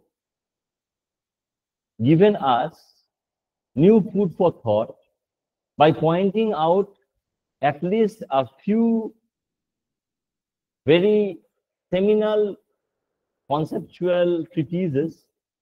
Indranath Chaudhary, K. Sachidanandan, obviously, Sudhindranath Datta.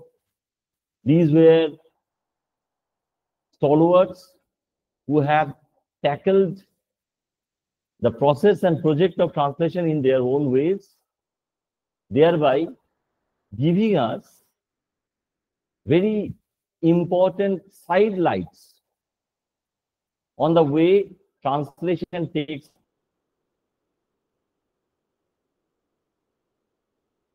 place and that has taken off, especially by pointing out our epoch as the epoch of translation that Pramod Chaudhary has done. He has tried to point out, and we are really grateful to Mrinmoy for pointing this out to us, how translation is not something to be confined to linguistic exercise. How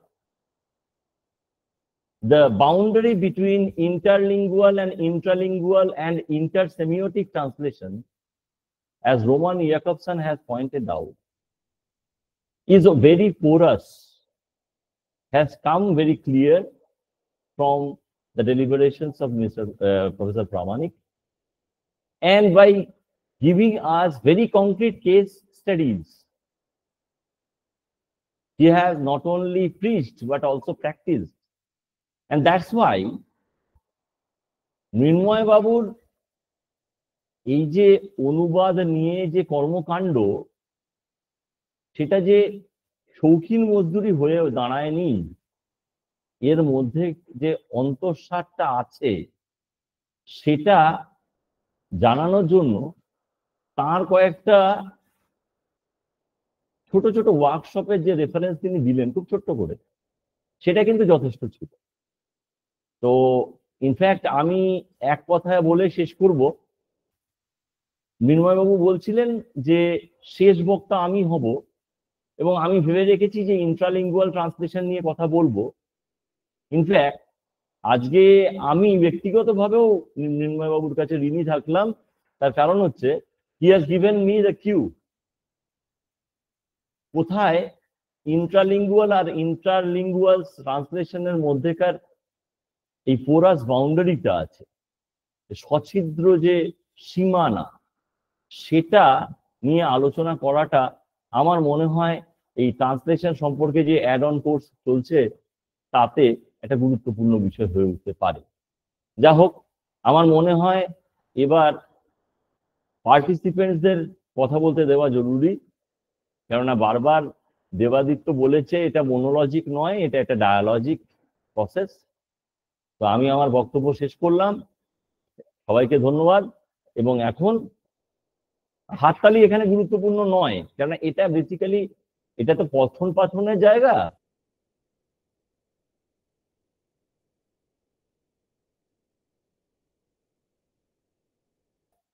তাই আমার মনে হয় এবার তারা প্রশ্ন করুন যাদের নিয়ে এই এগোবো।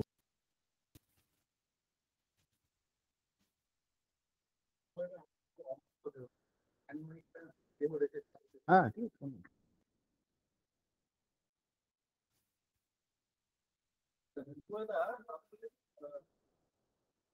আছে।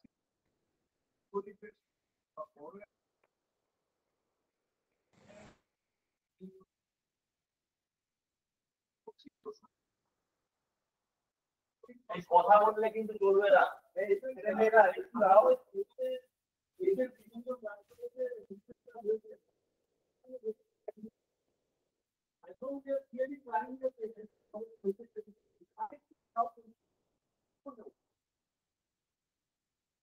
শুভদীপ প্রশ্ন করছে, as you have said, the translated Swarnaraitic song. I'm curious to know how can we translate the musical? অনেক সময় অনুকার শব্দগুলোকে ইংরেজিতে ট্রান্সলেশনের ক্ষেত্রে এফেক্টিভনেস এর প্রশ্ন চলেই আসে। কিভাবে সে এফেক্ট এবং এফেক্টিভনেসকে মেনটেন করবে? What is your take on this? এরপরে আরেকটু রিলেটেড আছে, সেটা করছি। হ্যাঁ শুভদীপ, থ্যাংক ইউ এই প্রশ্নটার জন্য।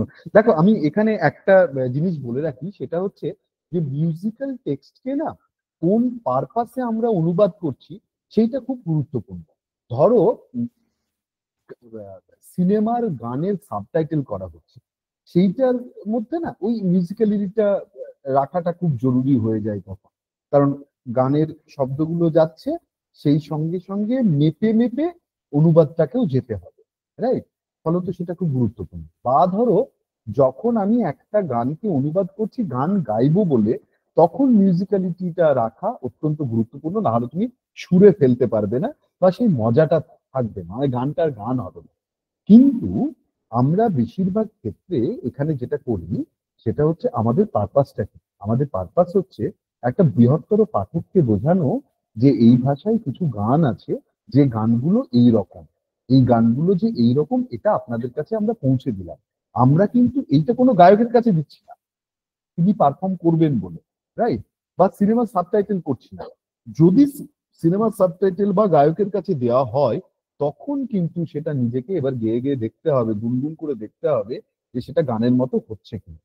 ফলত তোমার অবজেক্টিভ কি, মিউজিক্যাল টেক্সট ট্রান্সলেট করার অবজেক্টিভ কি, এইটার উপর নির্ভর করবে যে তুমি এটাকে অনেকটা কবিতার মতো অনুবাদ করবে নাকি গানের মতোই অনুবাদ করবে। তোমার এই প্রসঙ্গে একটা ছোট কথা, এই গত সপ্তাহে আমার প্র্যাকটিক্যাল ট্রান্সলেশন এর ক্লাস চলছে, তো সেইখানে আমি একটা গান ক্লাসে ছেলে মেয়েদেরকে অনুবাদ করতে দিয়েছি। সেটা হচ্ছে যে গুলজারের লেখা, সবাই জানে দিল তো বাচ্চা হ্যায়। তো অনেকেই প্রথম স্ট্যান্ডাটা অনেকেই অনুবাদ করেছে সেটা। তো তার মধ্যে একজন সে গান গায়, তো তার অনুবাদ আমি শুনলাম, শুনে আমি তাকে বললাম যে এটাকে এবার গান গাওয়া যাচ্ছে কিনা বাংলায়, কিন্তু সুরটা ওইটা রাখতে হবে। তো সুরটা ওইটা রেখে সে গানটা গাই। এবার দেখো এই ক্ষেত্রে আমরা কি করছি, প্র্যাকটিক্যাল ট্রান্সলেশনের ক্লাসে এইটা যখন করছি তখন মূলত মিউজিক্যালিটির কথাই আমরা মাথায় রাখছি যে বাংলাতেও এটা গান গাইতে পারবো কিনা, তার কারণ আমার ক্লাসে কয়েকজন গায়ক গায়িকা আছে। তো এইটা হচ্ছে ব্যাপার, তোমার অবজেক্টিভটা কি। তুমি এটাকে পোয়েট্রি হিসেবেও কারোর কাছে পৌঁছে দিতে পারো বা একেবারে গান হিসেবেও গাওয়ার জন্য কারোর কাছে পৌঁছে দিতে পারো। সুবর্ণরেখী যখন আমরা করি আমরা মূলত কিন্তু পোয়েট্রির দিকটা মাথায় রেখেছি, তাকে মিউজিক্যাল টেক্সট হিসেবে কম দেব।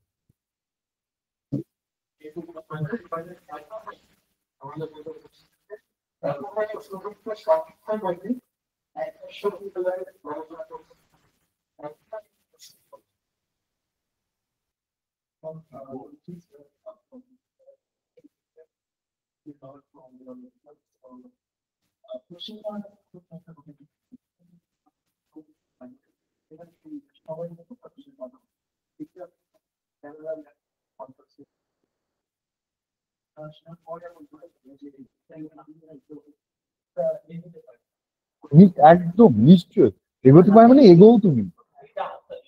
হ্যাঁ না না একদম একদম না, এটা এটা তুমি করো, এটা তুমি করো, এটা খুবই ভালো, এটা অত্যন্ত গুরুত্বপূর্ণ এবং তোমার সবচেয়ে গুরুত্বপূর্ণ কাজ আসলে এটাই হবে। পিএইচডিটা নয়, পিএইচডি তো আমরা সবাই করি।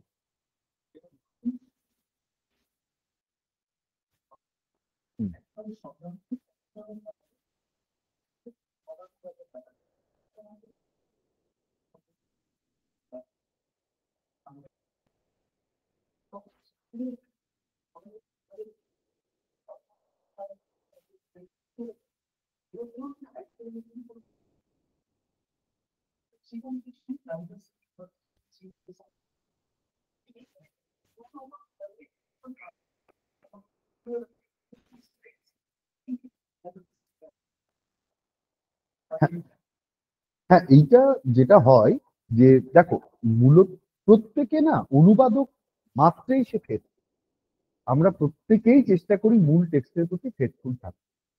অনুবাদের কোনো প্রেসক্রাইবড মেথোডোলজি হয়, মানে আমি তোমাকে একটা প্রেসক্রিপশন দিয়ে দিলাম, সেটা তুমি যে কোনো টেক্সট অনুবাদ করার ক্ষেত্রে ব্যবহার করবে, সেটা হয় না। অনুবাদক নিজের স্ট্র্যাটেজি অনুবাদ করতে করতে ঠিক করে। তাহলে অনুবাদককে কি দিয়ে ট্রেন করি আমরা? অনুবাদককে ট্রেন করি যাতে তাকে এমন কিছু নলেজ বা ইনফরমেশন দিয়ে এম্পাওয়ার্ড করা হয় যাতে সে বুঝতে পারে কতটুকু স্পর্ধা সে দিতে পারবে আর কতটুকু স্পর্ধাকে সে জাস্টিফাই করতে পারবে। এখানে একটা প্রশ্ন এসছে তোমার প্রশ্নের সঙ্গে রিলেটেড, যে ডায়ালেক্ট অনুবাদ সম্বন্ধে কি বলবো। তো ডায়ালেক্টকে আলাদা করে ডায়ালেক্ট অনুবাদ এটা ভাবার দরকারই নেই। তুমি বাংলার যতগুলো ডায়ালেক্ট বা ভাষা বৈচিত্র্য লিঙ্গুইস্টিক ভ্যারিয়েন্ট রয়েছে, সেটা কি অন্য ভাষায় ততগুলো আছে বা একই রকম পাবে? পাবে না, হয় না সেটা এইভাবে।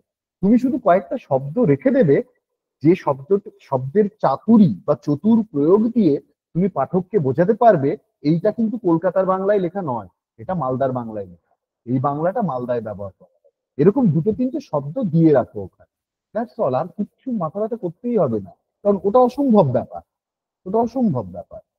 ফলত যখন তুমি অনুবাদ করবে তখন দেখবে ডাইলেক্টের ট্রান্সলেশনটা কিন্তু আলাদা প্রবলেম নয়। যে প্রবলেমটা standard language standard variation translate করতে গিয়ে তুমি ফেস করছো, ডাইলেক্ট ট্রান্সলেট করতে গিয়েও একই ফেস করবে। প্রবলেমটা হচ্ছে কালচারাল নুয়ান্সেস বা কালচারাল টার্মগুলো ট্রান্সলেট করা, এটা হচ্ছে ব্যাপার। কিন্তু ওইভাবে ডাইলেক্ট ইকুয়াল টু আরেকটা ভাষার ডাইলেক্ট, এইটা খুব খুব খুব বাজে একটা ইকুয়েশন, এভাবে হয় না। মানে ট্রান্সলেশন আমরা এইভাবে করতে পারি, এটা সম্ভব না। হ্যাঁ, মানে এটা হিউম্যান ল্যাঙ্গুয়েজের দিক থেকে এটা impossible.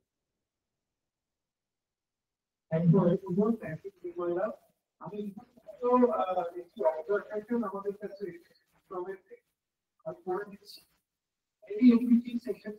learn a lot about the system. I have seen that some languages are very put down the law for its speakers, for its association with black people, and just like the languages like Sheshabadi and Kota. Because parents and speakers of this language do not encourage their children. Not only the authority, but the ourselves are in many ways responsible for teaching our language. We like it. Very glad to see you and expose the others. Even if one is not a person. Thank you so much, sir, for such an 89 session. We made a countless values that we lost. I would be grateful for some light on how loss or even suppression of a language becomes a factor and the loss or suppression of certain ideas. হ্যাঁ, সেটা তো বটেই, কারণ একটা ভাষা মানে language is not only a language, language is a treasure house of knowledge, epistemology, science, technology and everything. So when we lose a language, we actually lose the knowledge tradition, entire epistemology. And when we lose the epistemology, we lose the identity of the particular community, right? Identity is made with various epistemological intervention and the practices of the community. So when we lose the language, we lose everything. This is the problem. মানে একটা ভাষার মৃত্যু ঘটা মানে কয়েক হাজার বছরের একটা এপিস্টেমোলজির মৃত্যু ঘটা, এই হচ্ছে সমস্যা।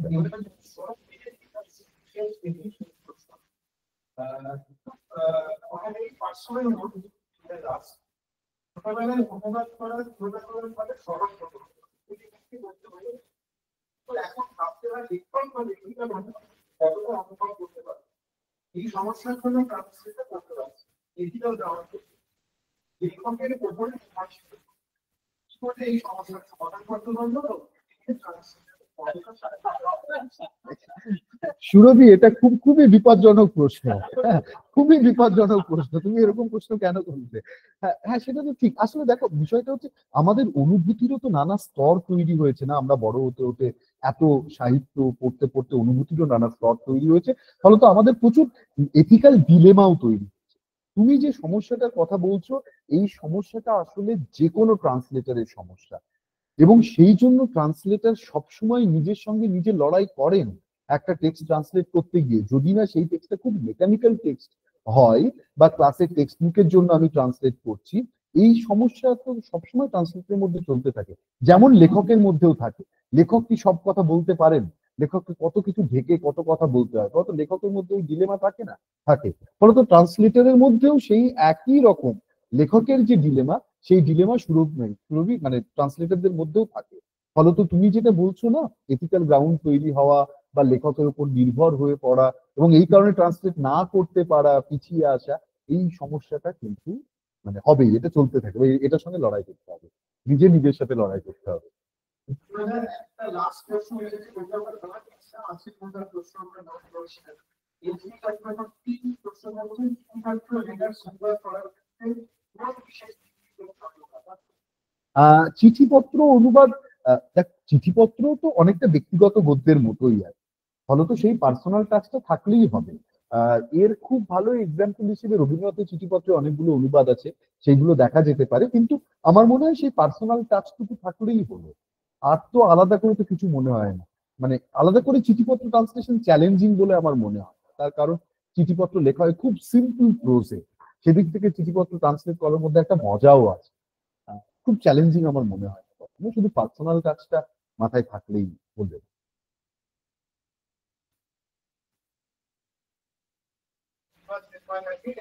আমাদের আমাদের বাংলা বিভাগীয় প্রধান ডক্টর মহাপন মহাশয়, আমাদের সেক্রেটারিও দেখেন, আমাদের খুব সিরিয়াসলি একজন বাংলা, এবং অনেকেই তার স্বাধীনতা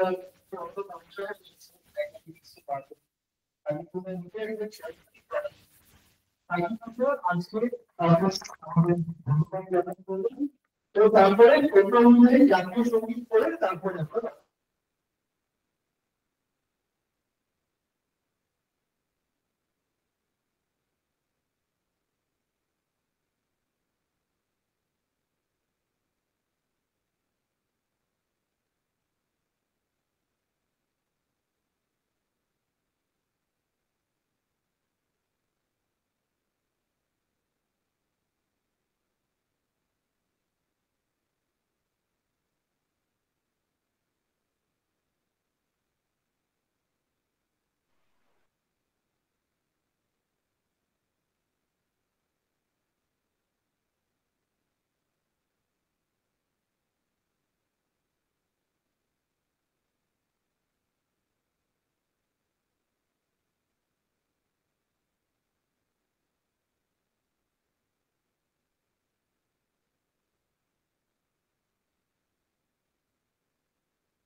আজকে আমাদের মাঝে যিনি গুরুত্বপূর্ণ ব্যক্তি হিসাবে উপস্থিত ছিলেন ডক্টর মৃন্ময় প্রামাণিক মহাশয়, এবং আজকের এই সেশনে যিনি চেয়ার করলেন ডক্টর অমিত ভট্টাচার্য মহাশয়, তাদের দুইজনের প্রতি রইল আমার আন্তরিক শ্রদ্ধার্ঘ।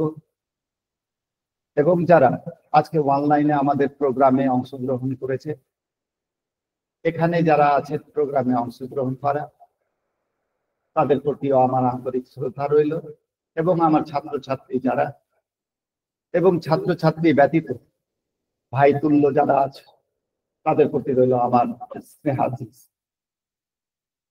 ছোটকালে শুনতাম রচনা, অনুচ্ছেদ, প্রবন্ধ, তারপরে কিছুদিন পরে শুনতে পেলাম সন্দর্ভ, অভিসন্দর্ভ, এই শব্দগুলো। ঠিক অনুবাদের ক্ষেত্রেও আমরা শুনেছি অনুবাদ, ভাবানুবাদ, সারানুবাদ, মর্মানুবাদ, এবং এই ধরনের অনুবাদ শুনি যে আক্ষরিক অনুবাদ, it's raining cats and dogs. এই যে অনুবাদ, এটার অনুবাদ আমরা কি রকম ভাবে করবো? আক্ষরিক করলে কি চলবে? না, কখনোই নয়। যাই হোক, আজকে অনুবাদ নিয়ে আমরা আলোচনা করলাম, মানে মৃন্ময় বাবু আলোচনা করলেন, যথার্থ আলোচনা, একেবারে আমাদের কাছে মূল্যবান তথ্য উপাত্ত তিনি দিয়েছেন, আমরা সমৃদ্ধ হয়েছি। তাকে এই দিক দিয়ে ধন্যবাদ জ্ঞাপন করি।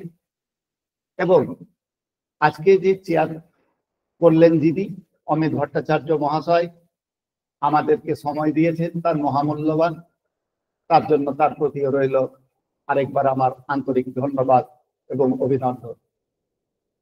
একটি কথা বলি অনুবাদ প্রসঙ্গে, আজকে যারা পর্দার উপরে আছেন বা আমার চোখের আড়ালে, কথাটি হচ্ছে এই যে আমাদের ছোট কাল থেকে মনের ভেতরে একটা জিজ্ঞাস্য থাকে, এটা কি করে হয়, ওটা কি করে হয়।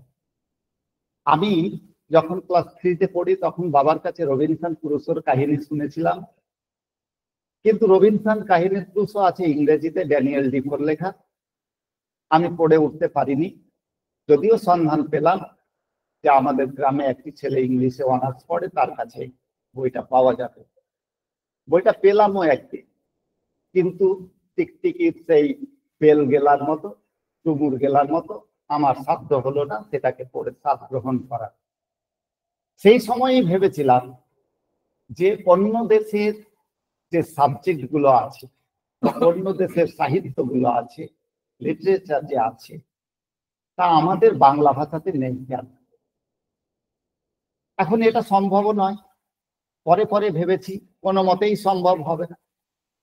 আমার তখন আমি মাস্টার ডিগ্রিতে পড়ি, ওই সময়ে ফিরদাউসের লেখা শাহনামা, তার একটা অনুবাদ করেছিলাম ইংরেজিতে, কিন্তু মূল গ্রন্থ আমি পড়তে পাইনি, জানি না তো আমি।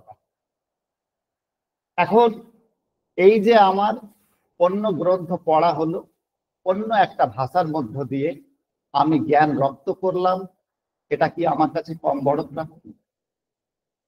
অনুবাদ, ভাবানুবাদ, সারানুবাদ, মর্মানুবাদ যাই থাকুক না কেন, তা কিন্তু আমাদেরকে সমৃদ্ধির দোরগোড়ায় নিয়ে যাবে। আর একটি ছোট্ট কথা বলে শেষ করব। কথাটি হচ্ছে এই, আপনারা অনেকেই জানেন সেই কথাটি যে মহাভারত সিরিয়াল হয়েছে, এবং এই মহাভারত সিরিয়াল সকলের মনে দাগ কেটেছে। মহাভারত সিরিয়ালের ডিরেক্টর ছিলেন বি.আর. চোপড়া, এবং ওখানকার স্ক্রিপ্ট যিনি লিখেছিলেন তার নাম রাহি মাসুম রেজা। যখন তার কাছে প্রস্তাব গেল, তখন বি.আর. চোপড়াকে রীতিমতো থ্রেড দেওয়া হলো, আদারওয়াইজ নেবেন না কেউ। ঘটনাক্রমে বলছি যে মহাভারত এত বড় বিশাল কাব্য, অষ্টাদশ পর্ব, তার স্ক্রিপ্ট লিখবেন মাসুম রেজা, এটা মানা যায় না। বি.আর. চোপড়ার কাছে 18খানা চিঠি দিয়েছিল হুমকি দিয়ে। তিনি করলেন কি, সেই চিঠিগুলোকে পাঠিয়ে দিলেন মাসুম রেজার কাছে। তিনি চিঠি পড়ার পরে সঙ্গে সঙ্গে ডিসিশন নিলেন, আমি তো বলেছিলাম যে আমি করব না, আমি লিখবো না স্ক্রিপ্ট, আমিই লিখবো। এবং ওই স্ক্রিপ্ট লেখার ফলে আমরা মহাভারতে কতটা জনপ্রিয়তা পেলাম। পিতাশ্রী, মাতাশ্রী, এই যে শব্দগুলো আজও অমিতাভ বচ্চন কৌন বনেগা করোড়পতিতে সেই শব্দ পিতাশ্রী এসেছেন, মাতাশ্রী এসেছেন। এখন এই রাহি মাসুম রেজাকে জিজ্ঞাসা করা হয়েছিল যে যে আপনি মহাভারতে এত ব্যুৎপন্ন বা রিসার্চ পার্সন হলেন কি করে। তিনি ছিলেন গবেষক এবং ইন্ডিয়ান লিটারেচারের উপরে গবেষণা করেছেন, একাধিক সাহিত্যের উপরে।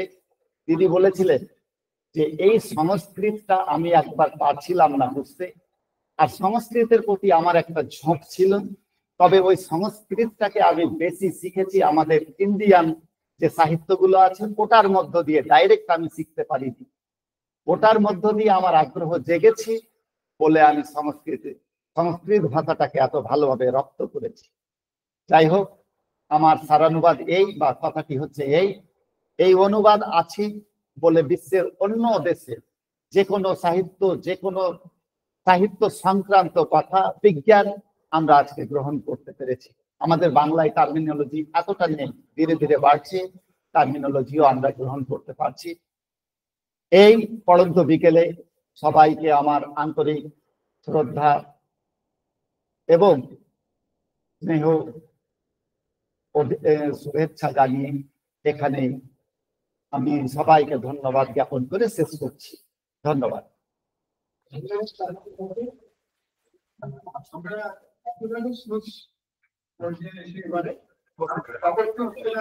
আমাদের জাতীয় সঙ্গীত